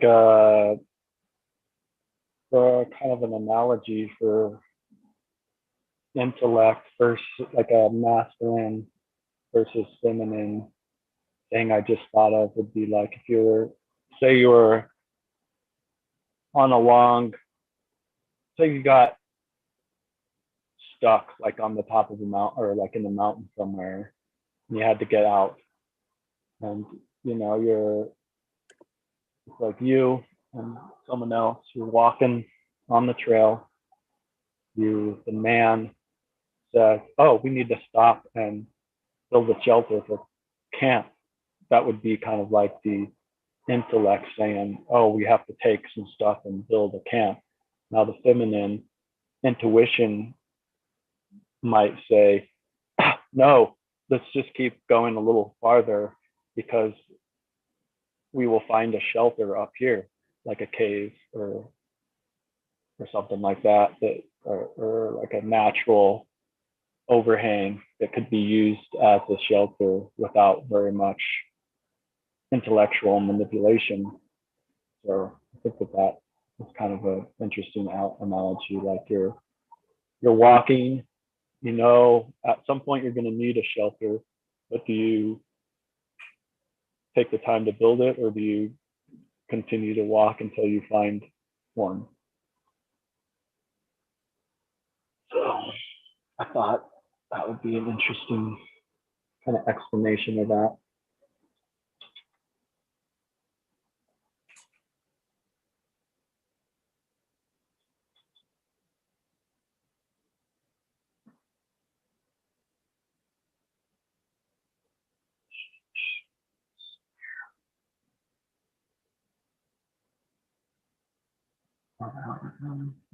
Start cruising on this. Makes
mixing some paint here.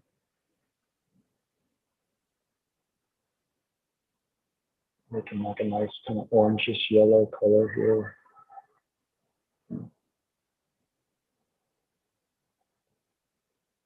Gray it out with a little bit of blue. You pop a little bit of the complementary color in there. You can add a little bit of a graying effect.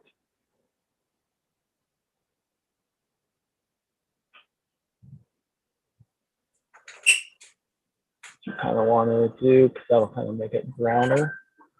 That's what I'm going for.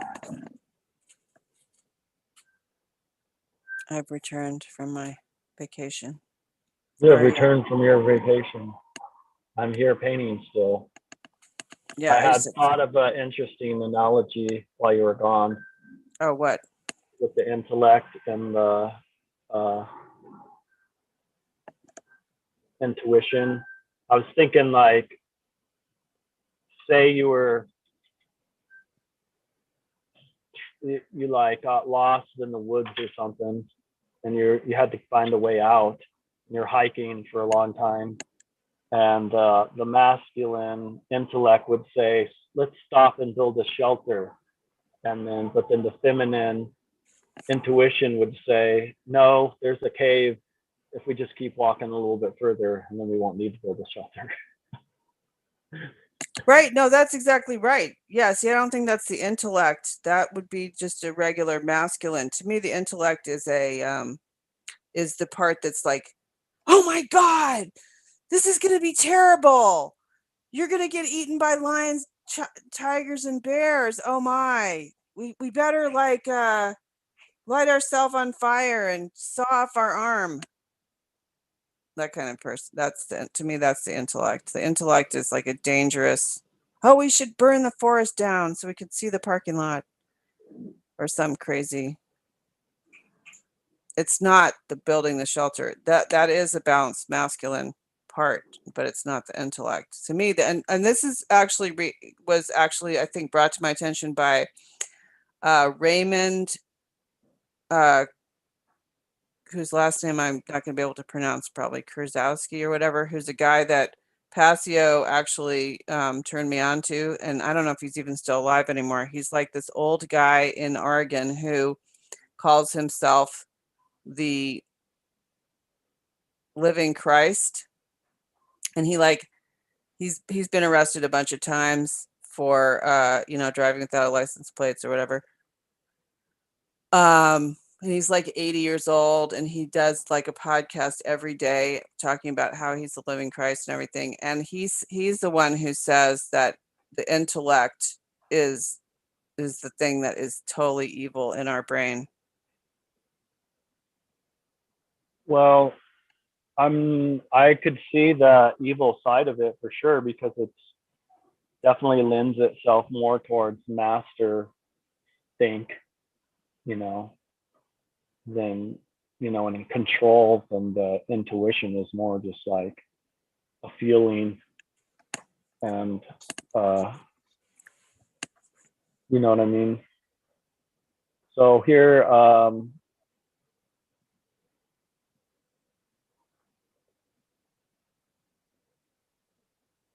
Like the knowledge of good and evil to me is the intellect. Like everyone was fine in Eden until they took this really bad right, the brown acid. They ate the brown acid, and then it opened up their intellect to the knowledge of good, the knowledge of evil, which it's the duality. Like before they were in oneness, and then they were suddenly in duality. And once they were in duality, oneness was a choice, and they chose duality because it seemed more plausible. right. Now That's here, cool. I just pulled up the Merriam-Webber definition of intellect, and it says the power of knowing as distinguished from the power to feel and to will, the capacity of knowledge. So basically, that's just saying it's the opposite of intuition. And then it also says the capacity for rational or intellectual thought, especially when highly developed. So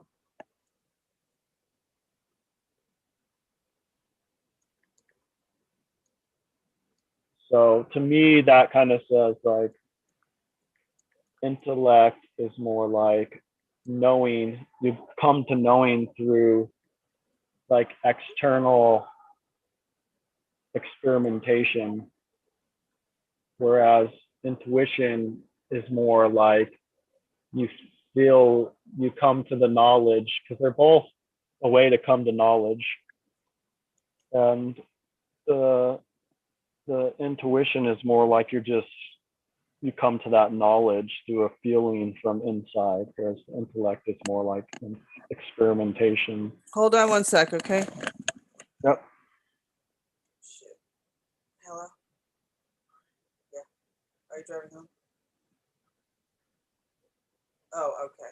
All right. Are you going to eat? Please, please, please eat. Okay, honey. I'll see you in a while. I'm in class. Bye. Sorry, phone call. No Go worries. ahead. You're all good. No, keep going.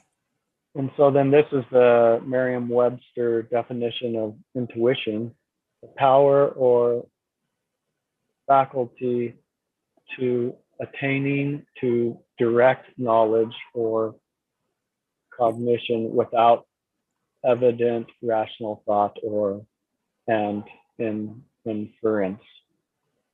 So when reading those definitions, you can see how they oppose each other. Like the intellect is rational thought and experimentation, whereas the intuition is just like you just know because it just is, and you have that feeling, like gut feeling or whatever you want to call it, that knowing, that inner knowing.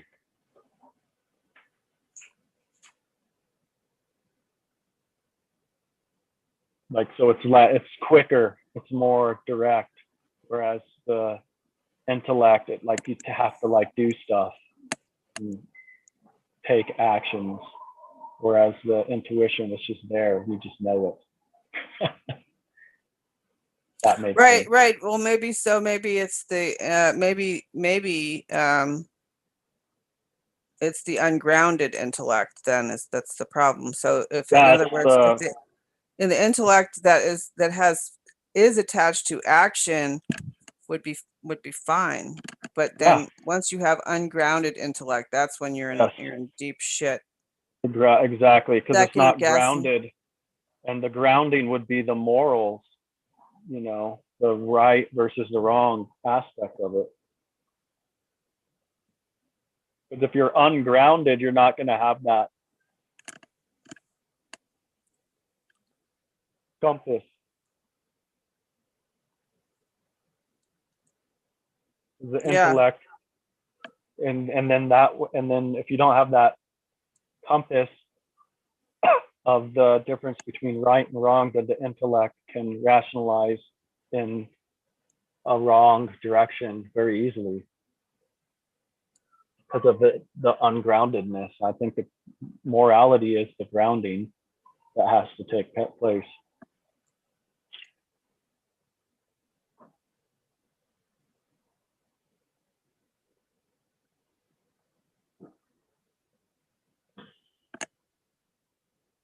That totally makes sense. It's weird, like, I hate this Merriam-Webster dictionary. Right. It's part of the cabal. Very diluted, I would say. Because when I read both of those definitions aloud, they're supposed to be contrasting opposites, but the way they have them defined there, they almost seem like the same thing. It's weird. That's bad. What do you mean? How do you mean that? How do you mean that? Well, basically, the definition of intellect was basically in a nutshell saying the absence of intuition, and then intuition was just basically saying knowledge from the direct knowledge without having to, you know, external or, you know, anything to reference that knowledge from necessarily.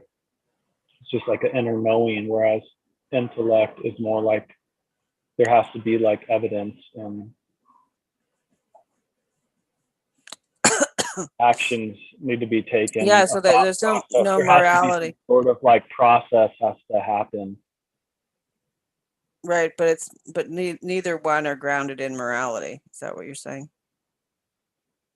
Well, they are, but if they're not grounded in morality, then that's when the problems occur. Right, but in other words, the reason it's annoying, the definition is annoying, is because it presumes that you already have the morality. It doesn't state grounded in morality for either one, so therefore it's just like a random thought. In this day and age where their morality is subjective, supposedly, you would never even know that. Which that comes from an ungrounded intellect. The idealism that morality is, you know, isn't absolute. It comes from an ungrounded intellect. Possibly even an ungrounded intuition could lead into that kind of thought. Ungrounded intuition. I mean, that's just not even real. Well, that would be basically, there wouldn't be any intuition happening. It would just be like, you don't have any gut feelings. You've gotten rid of that aspect of yourself by being too analytical on the other side of the other schism. Yeah, I've been there. I definitely know what that feels like. I used to have no connection to my intuition at all. And all I had was this weird Me too. Intellect that was not grounded in morality. Mm-hmm. So I was just like, and that's when I lived in New York City. So I was very fortunate to be taken care of by the powers. Right. The invisible powers, because I mean, God, what was I operating on? Holy crap. And I was completely blocked from my intuition. It literally took me taking that painting class to start to connect to my intuition in 1989. So it took me, I was just like a bouncing ball, bouncing in space. And I started painting from my intuition, and that's when I realized that there was a whole world that I hadn't been connected to. I had to start using my left hand is what opened my intuition up. As I started doing stuff left-handed instead of right-handed, making a conscious free will effort in that direction is what tapped me into my intuition. Isn't that crazy that they like went after left-handed people? Oh, it's for a reason. Oh yeah, it's so crazy. When you look at it in the way I just presented it, it's not that crazy. Well, I mean, it's just so sad. It's just so. But if you understand it in the way I just explained it, I just started writing with my left hand, and that opened my intuition. Yeah, They exactly. they don't want people to. That's an occulted technique that Leonardo da Vinci knew about it. He did that all the time. He was obsessed with doing things both-handed.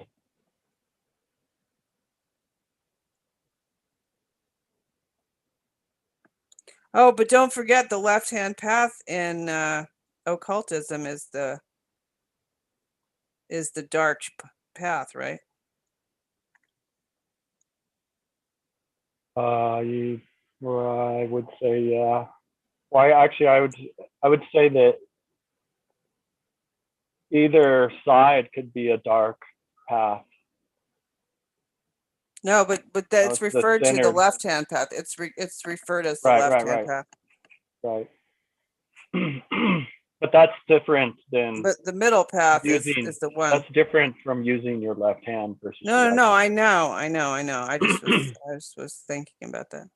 Yeah. No, I get what you. No, but they're yeah, it's just yeah, they're saying yeah, they just definitely do not want you using your left hand. They don't want you to use it. Don't use your left hand. No, because they know that it opens up your intuition, and that's the last thing they want is everyone's intuition to be opened. Right. And that's why you have so many of the intuitive people just get lost in that whole new age nonsense a lot of times.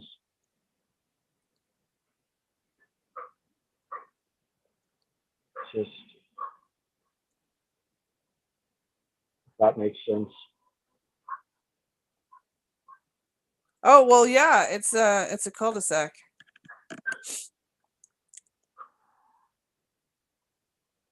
Yeah, it's definitely, yeah, designed to make you go around and around in circles and never find out anything. Mm-hmm. That's weird. Weird how that works. I wonder why, huh? This gender conversations opening new doorways and pathways in both of our minds. Yes. I love that. That's what's so fun about what we do here is we discuss things and we are expanding our horizons, our understandings, even the topics of discussion. Just part of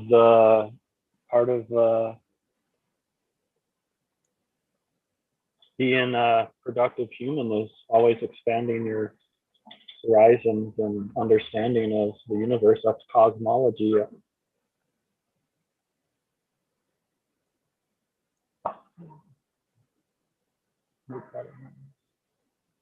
That's cosmology at its finest.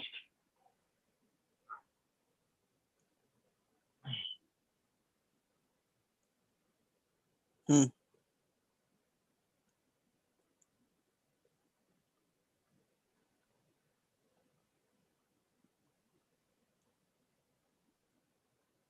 gonna paint this background in. Sometimes I get too concentrated on our conversation, I forget to paint. Oh, really? You forget to paint? Really? Sometimes, yeah. I just like get into it and I'm like looking up definitions and other things besides doing what I'm supposed to be doing, which is painting. That's okay.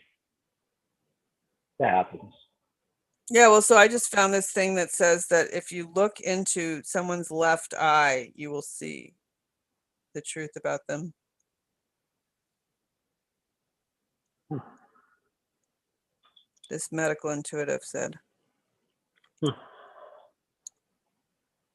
I'll have to read more about that.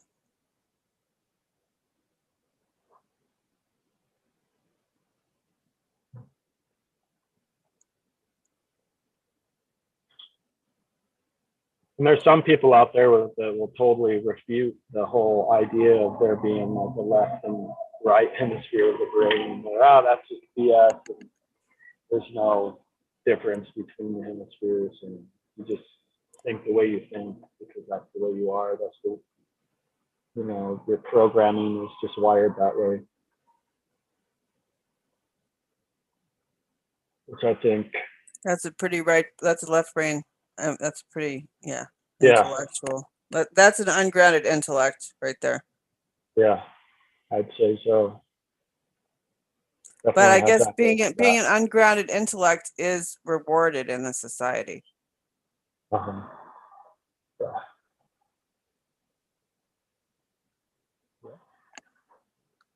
Sad but true. Sad but true. Yeah, it's a trip. It's a trip being here right now. I'm like, yeah, being here right now is just so weird. It's just like, I just think about it. Like I think about it. Like I think to myself, is it just going to blow up the whole thing or what? And then I go, well, it doesn't really matter. None of us gets out of here alive. So whatever happens, it doesn't really matter. Sure. Okay. But it's weird. It's just such a weird Yeah. time. I'm like, wow, I wanted to be here now. Great. Great. All bit. Hmm? You have an important role in all of this. I guess. Yeah, I guess we're going to find out like how much more of a role we're going to play in it from doing this class, which kind of freaks me. I can't even believe I'm doing it. Yeah. I never thought I would do it. I was just like, oh, well, that's not for me at all. Right. Yeah, I don't know. I wasn't really considering doing it either. I feel like some of the stuff I know how to do already.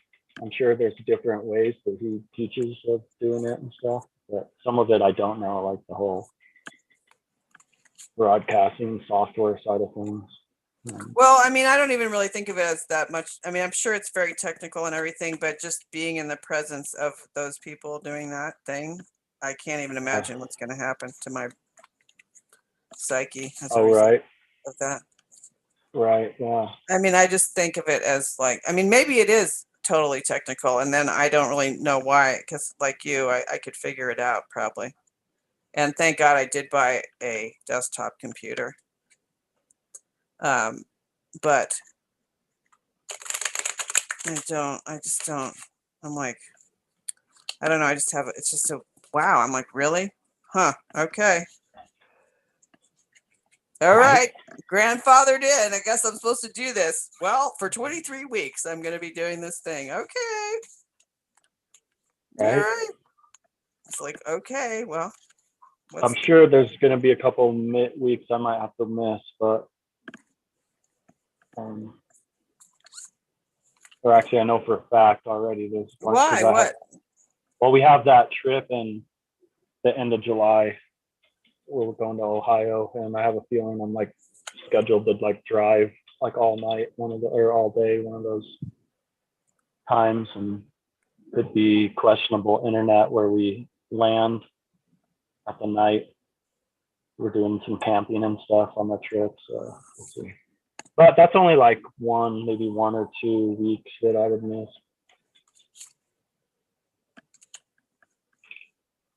Well, hopefully it's not a week that I want to learn a bunch of stuff. Well, I can record it.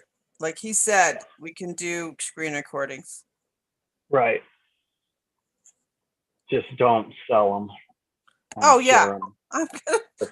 People who aren't. I would never do that. Are you Suppose kidding me? so. That natural law, the natural law that would happen against me for that, the effect of that cause would be terrible. I know. Be terrible. I mean, no That's what I thanks. mean.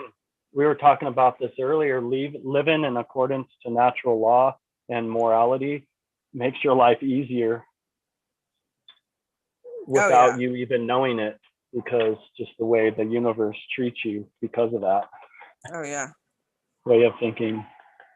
Oh yeah, It's for like, sure. oh yeah, this one gets it. We don't have to keep beating it over the head anymore. Yeah, no, right. But then once you choose this path, though, it becomes narrower, and you can't get away with anything. That's the other thing about it. Like, yeah.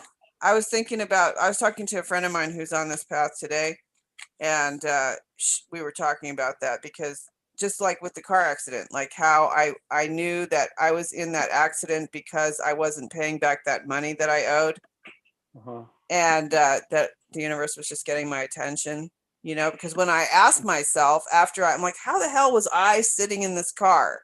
And it immediately popped into my head that I had supposed to pay that money back, and I hadn't paid it back because I was being greedy.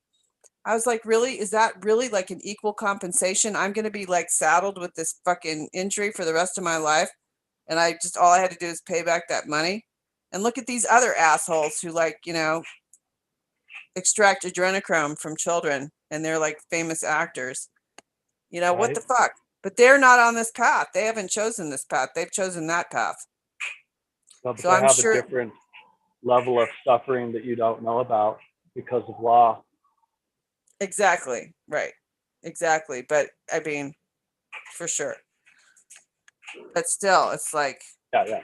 That's just another. it's just crazy, though. It's just crazy to me, like the level of, like, if you make this decision to live this way, you can't stray. Like, you can't. If you go off the path, you're fucked. I have to go let the dogs in. They're scratching at the door now, so I let them out, and now I'm paying the price. Be right back. You're good. All right, this is it. Okay, you're gonna be in now. All right, you're gonna be in now, and you're not going back out. You understand? That's it. You're now in. The dogs. No, don't talk to me. The dogs. In, out, in, out, in, out, in, out, in, out, in, out. She was I know, it's like they get addicted to that. They think that like that's how they get their attention. They're like, ooh, if I whine to go outside, I'll get some attention. And it just becomes like a game. My dog used to do that too. Yeah, well, I don't know. I'm not Kurt plays into it, and I'm just like, nope, this is it. We're done. You're either in or you're out. That's it. Right? Yeah. So, and he's not home right now, so it's my jurisdiction at this moment. Yeah, you're like, all right, you guys have peed like 6 times in the last hour. I think you can be in for a while now. Oh yeah, no, they haven't been. I haven't been letting them out at all. But she was whining. They were both wanted. When the mother dog wants to go out, then I know it's real, because it's the baby dog that constantly is addicted to going in and out. Right. So the mom wanted to go out. That's why I let them out. Then they just wanted to come back in. So I'm just like, you're done now. You're done. It's over. You have peed, and that's all. That's all she wrote, baby. That's it. You're in. And I turned off the swamp cooler because I was freezing to death. It's kind of a chilly day, though, which is a nice break from the 90s. It's been a nice break. We were having the. Yeah. It was so hot there last week. Oh my gosh. Part of the week is just nuts. So it's good to be back into like some manageable temperatures again. Yeah. Oh boy. Yeah.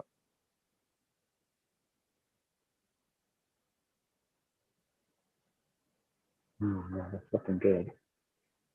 Well, let me see. Can you put the camera up close? You're doing the ducks. I haven't got that much on it yet, but yeah, I can bring it up. Oh, cool. I know it's going to be awesome. Yes, that'll be fantastic. I'm just Gender. kind of working on the background now, Gender. trying to get that weird water shit that's a pain in the ass back there. Yeah, this is Looking this good is though. definitely a Looking cool good. I painting. like it. I like it. The water's looking good. It's very Keep cool. doing these striations across. Doesn't have to be perfect. Don't think about it too much. Everything will be okay.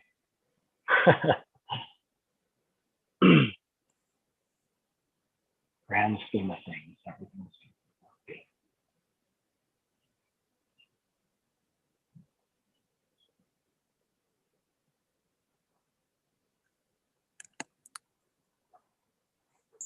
Yeah. I could do another coat on this if I wanted, but it's not really dry yet, so I can't.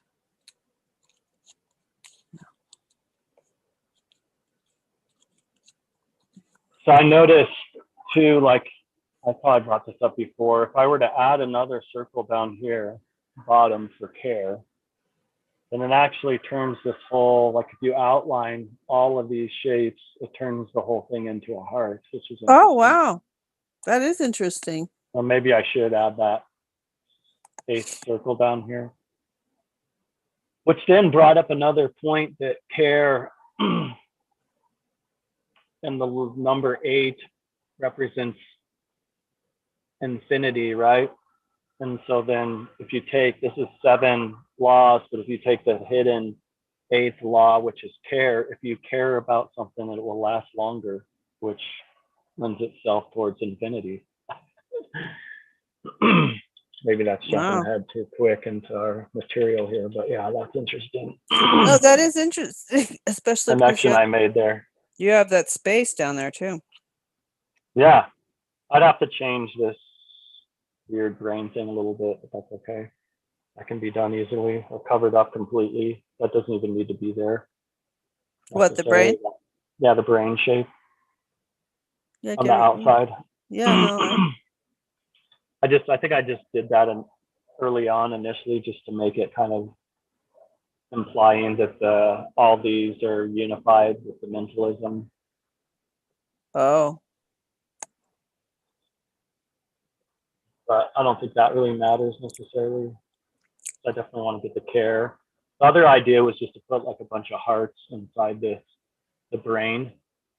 Because in a lot of ways, the care is like the axiom where you use you have the understanding of all the principles and you can use them with each other or against each other and finding understandings. So right, I guess it's the circle around all. Isn't that how it's represented in? Yeah, because there would be another big circle that goes all the way around and encompasses. But it would be hard to that would kind of be care, like the care. Right. Like I was almost thinking I could do a circle around everything like that. Still, so it's like even within the mind, the care that is that aspect that kind of goes around. But then I was like, oh, if I just like make a bunch of hearts in here, then that's kind of like the care is within the mind. Having that mental state of love is the care, is where your care comes from. It's like if you love something, then you care about it.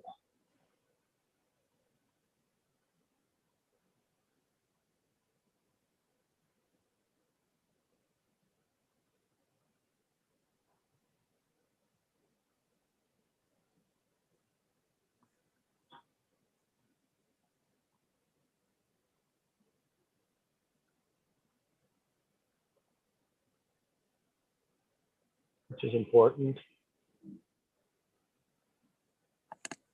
Speaking of which, we should think about too somehow getting the art salon out there to the show, having it be like somehow advertised. Yeah, we definitely should. I don't know. I agree. How. I think we need to get more participation in this thing besides just our fellows that have popped in every once in a while here. It'd be nice to have them back again too, but it also might be nice to just have just a higher engagement. I don't know how I'm gonna see if I can get some intuitive thought on how to get it Yeah, I will too. attracted. Because we're gonna have like access to all these people, right? Hmm. So Yeah. Yeah, no, it's a great idea. I think we should definitely try to promote this salon in some way and promote it as like a, and too, as like a, hey, this is where you can come and hang out and create art for, more shows like this in the future. So, because that's what we're doing here is creating more art. Now, here's a show that we did. It's like all the artists in that show should almost be guests on the salon or participants in the salon. You know, they don't have to do it every single week necessarily, but at least like once a month or once every quarter or something, depending on their level of freedom as far as scheduling and when they well, we can might have to do it participate. as if it was an interview. If really, we might have to do it as if it was an interview to get people to do it, to come on. It's possible. Because I mean, they But we have. could sell it. That's what we could do is we could sell it like it's an interview, and then when people come on, it's more of a conversation. But I guess isn't that what an interview is? Is a conversation? Yeah, Ultimately? yeah, But we could yep. maybe have like, oh, this is if we're having like someone who's into like permaculture and like growing plants on, that we might talk about that, the natural laws within that kind of realm of things with that person, if that makes sense, Yeah. or for if it's like an artist from the, we'll be talking about some of their like subject matter and how it's their art is conveying the message, the truth or freedom message, in their own unique way, just like what we're doing. When I had that tangent at the beginning of the show tonight where I talked about that other piece I just finished, the mental schisms and all the quadriviums and everything all lumped into that one painting.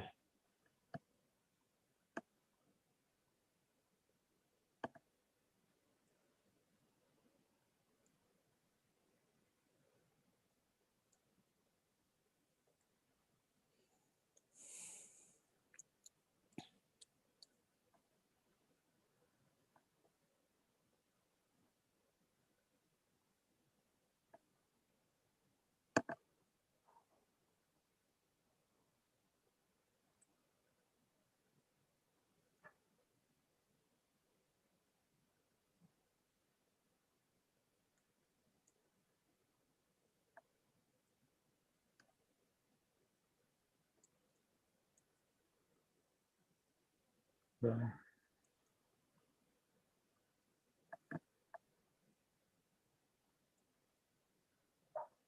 I think it's kind of helps, this salon also helps artists have accountability as far as this, especially for me, it's just like every time we do one of these, I'm like it holds me accountable for actually working on my art and stuff.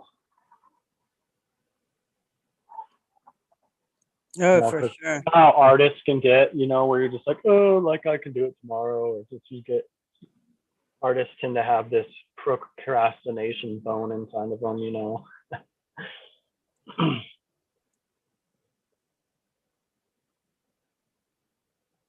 So it's like if you have like a weekly thing where you're supposed to be doing art and talking philosophy and natural law, then like you're like, oh, I better have some stuff planned to work on, you know? Right. Like, I mean, look at me tonight. I was like, well, I don't know what I'm going to do. But it's all right. I did Yeah, I varnish know two exactly what you pieces. mean. You got some varnishing done. You got stuff you needed to get done for this art show. Yep. I can't wait until I am wrapping these things up in paper and getting them ready. God, I just look forward to that day. I hope it's not June 26th. All right. Could be though. It's already June 20. Right. Whatever. Are we going down there tomorrow? Next week? Next Monday? Holy crap, dude. Yeah, it's next Next Monday. fuck. Excuse my French. Oh, you're way Next ahead of me. Are you kidding me? I've got way more crap work to do than you, man. I got like you're like, oh, I'm ready to go. I'm like, oh man, I'm planning on doing like at least 1 to 3 more paintings and frame it all. Dude, I know. Well, yeah, I mean, it's just a matter of, oh my God, it's next Monday. We So I are haven't even going down. started on any of the framing yet. So I'm that sure could get you, interesting. I'm sure you can whip it out in one day. Actually, technically, I have started on it. I talked to my mom earlier because I couldn't find one of my paintings, and it turns out it is over there, thankfully. And she enlightened me that she has a bunch of like frames there that I can look at and maybe use. Oh, fantastic. And so that could Good. be Thank you. Thank you. Thank you. 'Cause then you can just there's pop them in, right? well, some of them are just sectional, so I might have to cut, but like at least that'll be easier than finishing or buying wood and painting it, which was my original plan. Oy vey. Oh my goodness. Lord. But yeah, it's definitely coming up. It's coming up like next Luckily, Monday. basically the only thing I have to do besides working on this show is like cooking food and Oh, doing it's dishes and um my I have a birthday party that I have to celebrate and some birthday shopping I have to do. But other than that, it's pretty much just art all day as much as I can. Like I pretty much painted most of the day today. It's a lot. It was pretty oh fun. good. I just realized that next Monday is the day we have to go. Yeah, it is. So I can't do the other thing I said I was gonna do. I just had to tell the person Yeah. I can't go. Yeah. So were we thinking of going down there together or? Yeah. Yeah. Okay. Yeah, Cool. in your mom's truck or something. Or we can use my car, either way. Yeah. Yeah. I'm down. However, however you wanna roll that. I figure once my stuff's framed, it'll take up a lot more space than it does now. Right now, if I could throw it all in the trunk of my car and it'd be fine. But once you Yeah. get it all in frames, it takes up a lot more space. It's not going to fit in there. But yeah, my mom's truck will do it for sure. That's Yeah. what I was planning on doing. Yeah, let's do that. And we should probably go down in the morning, Yeah. like we did last time. Uh, We could take that back road. That'd be nicer. well, I have to check too. Like I need to talk to this art school lady Oh, to make sure she doesn't have me scheduled to do anything on Monday because she has like her daughter, and so this is the week or next week's the week she doesn't have her daughter, so that's when she usually schedules me for more stuff. Is when she doesn't have it, or when she no, she doesn't have her daughter this week, so she's working more this week. Next week she does have her daughter, so she doesn't work as much. So that's when I'm supposed to work now. So I'll have to make sure that Sunday or Monday. If anything, it might just be like one camp that I have to do, and then I can once I'm done with that, then we can leave. I'll just have to see. Well, let me What? know. I'll let you know. I'll talk to her tomorrow and make sure I figure all that out. And so, because there might not be anything either, So. Did you book a room down there yet? My wife booked something. I don't even know where. Probably not Oh. the closest place or whatever. But yeah, my wife booked some hotel or something. I don't know. I can find out what that is and let you know too if you want. Yeah, I haven't done it yet.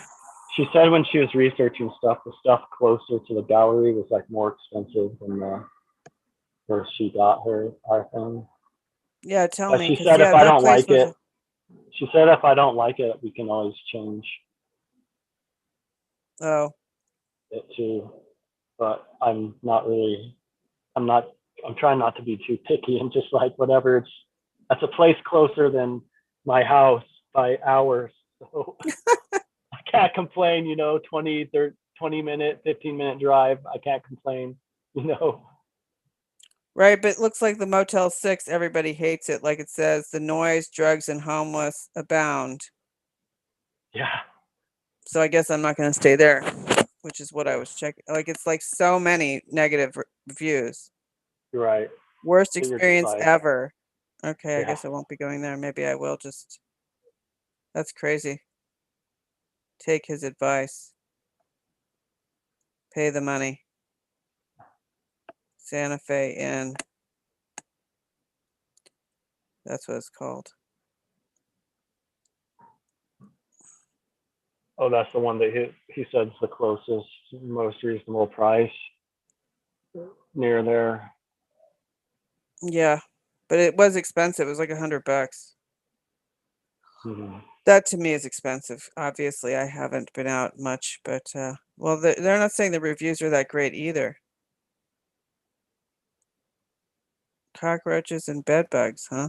6 months ago. Fuck that. 2 weeks ago, I stayed at this hotel. It's not a fancy hotel, but it would be decent place. Let me just see here. Yeah, Oh, I bed could always, bugs. You don't want could any of always, that happening I could going always down. camp in my car.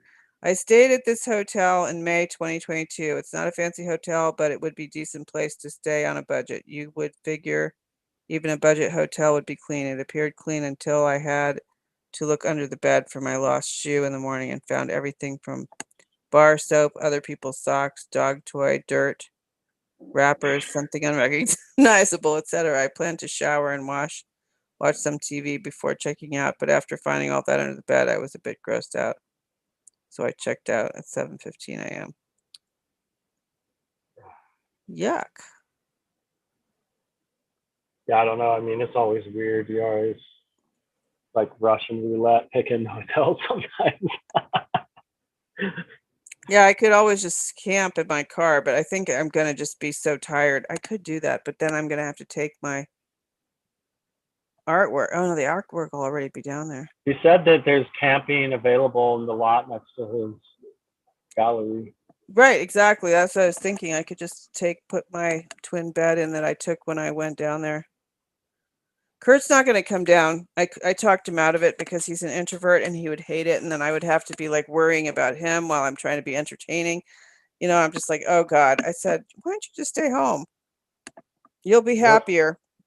Well, I'll let you know where we're staying too, because if you end up staying at the same place, then maybe we can figure out some carpooling situations.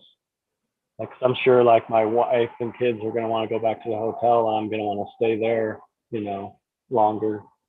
So I can always take a cab or something if I need to, or whatever. But, Right, that's true. Yeah. I haven't decided what to do yet.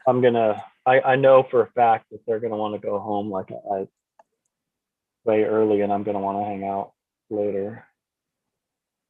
Right, that is always the potential. I could offer him that, and I could take a cab back to the hotel, but I just didn't think he was gonna like it at all. I didn't think he was gonna like it. I was just like, by the way, I wanted you to go, but now I'm thinking about it. You're just going to hate it. You're going to be sitting there and I'm gonna feel weird because I'm gonna know that you're hating this, and I need to be like the life of the party. Mhm. And You can't do that if you're yeah, feeling if I'm, guilty about him yeah, exactly. So I told and him, wanting to leave. huh? Yeah, I know what you mean. Yeah, it is. It's a I kind of have party. the same thing going on. I'm like I'm the, my wife is the one that's always dragging me away from the party. If I Oh, if I right. had my if I had my way, I'd just be at the party like my whole life. Until closing or Right? Yeah. after. That's where I usually stay till closing, and then we take the party to someone else's house. That's me. And That's kind Kurt of how just I am too. It's like, where's the after party? My wife's like, what after party? That's a after thing. party. Yeah, right. Yeah, Like that's exactly. a So thing. I'm like, yeah, yeah, that's where all the fun happens, that's actually. right. That's all the best shit goes on at the after party. Yep. Uh-huh. That's me. Yep. Pass out. Come to the next day. Yep. No. That's my, but I and he's not gonna, he would just be sitting there staring at me like, when are we leaving? And I'd be like, dude, this is my thing. I'm here to try to, you know,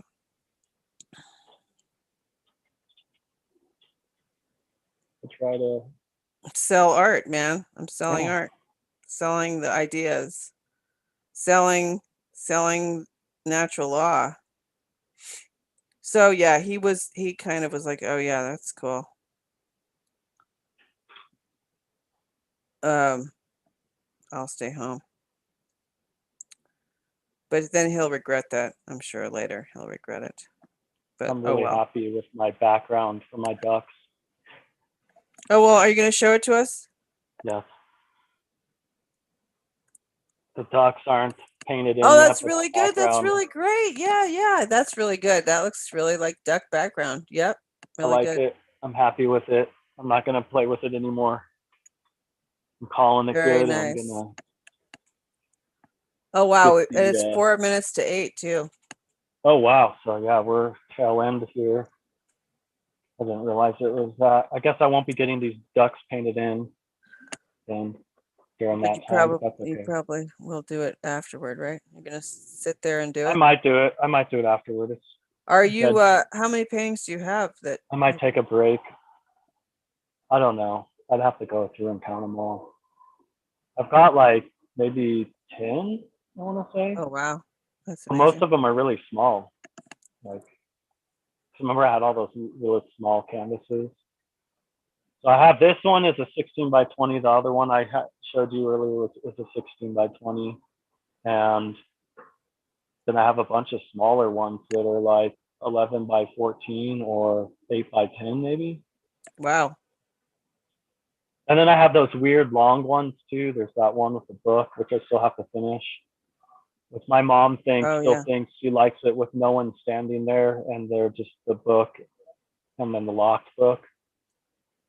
Because she Right. thinks that the fact that there's no one there implies ignorance, and nescience is the blocked book obviously is the nescience because it's hidden information, unavailable. But so I don't know, but I still part of me wants to put like someone with their back to the books in the background there on that one, and then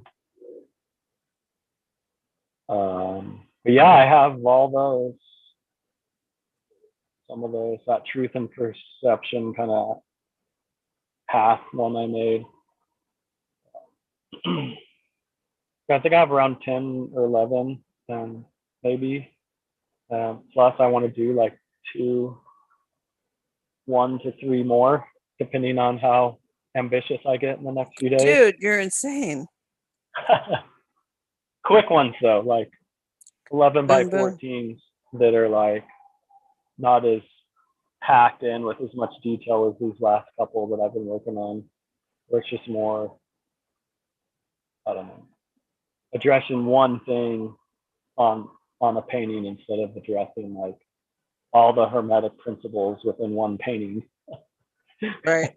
Right. you know, But it's almost like I've done like, 7 paintings, 7 small paintings inside of one painting. Oh yeah, no, right there. Absolutely. Exactly. Yep. Like, these next, if I have time to do them, which I think I will, I have some conceptual ideas that I think need to be put in people's faces that I'm gonna do in regards to conscience and exercising conscience or not exercising conscience.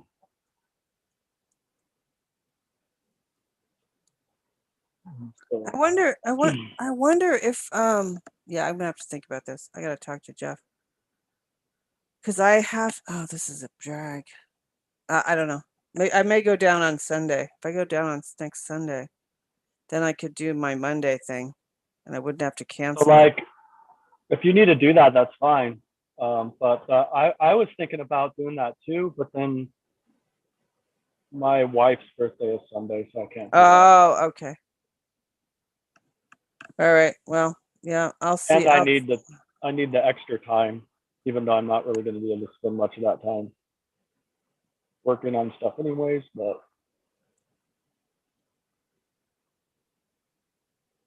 yeah, I don't know. I have this weird like feeling I'm going to be like after my wife's birthday, I'm going to be like up like super late, like putting wires on frames or something. You know? Yeah, right. Oh yeah. Yeah. I know myself too well to that's probably inevitably going to happen. Right. I mean, I have so much work to do. I just realized because it's this week. This is the last week, and I'm like dawdling. La-di-da. I actually took the day off, like or something. What the hell was I thinking? I don't have time to take the day off. Tomorrow I have to go up to Indian Hills, which is a pain. Like I don't want to go do that. And well, I could probably meet you halfway if you wanted me to, because I have to go down to town. Oh no, I have to go do a job interview right across the street. Oh, okay, yeah, well, that makes sense. Yeah. I don't even think I'm gonna come over there. I mean, I don't even know what to do. I think I'll just get my paints when I pick up, when we take the artwork or something, because if we go to your mom's, right? What time is your interview tomorrow? 2 o'clock. Okay. I'll probably bring the stuff over to there if you want me to. Well, I mean, if you're gonna be over there, if you're over there, I could just go over there.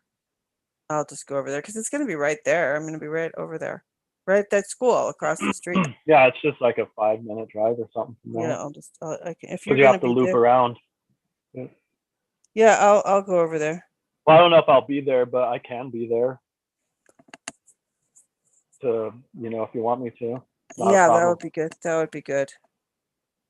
I have to do some errands tomorrow. Like I need to get some new brushes and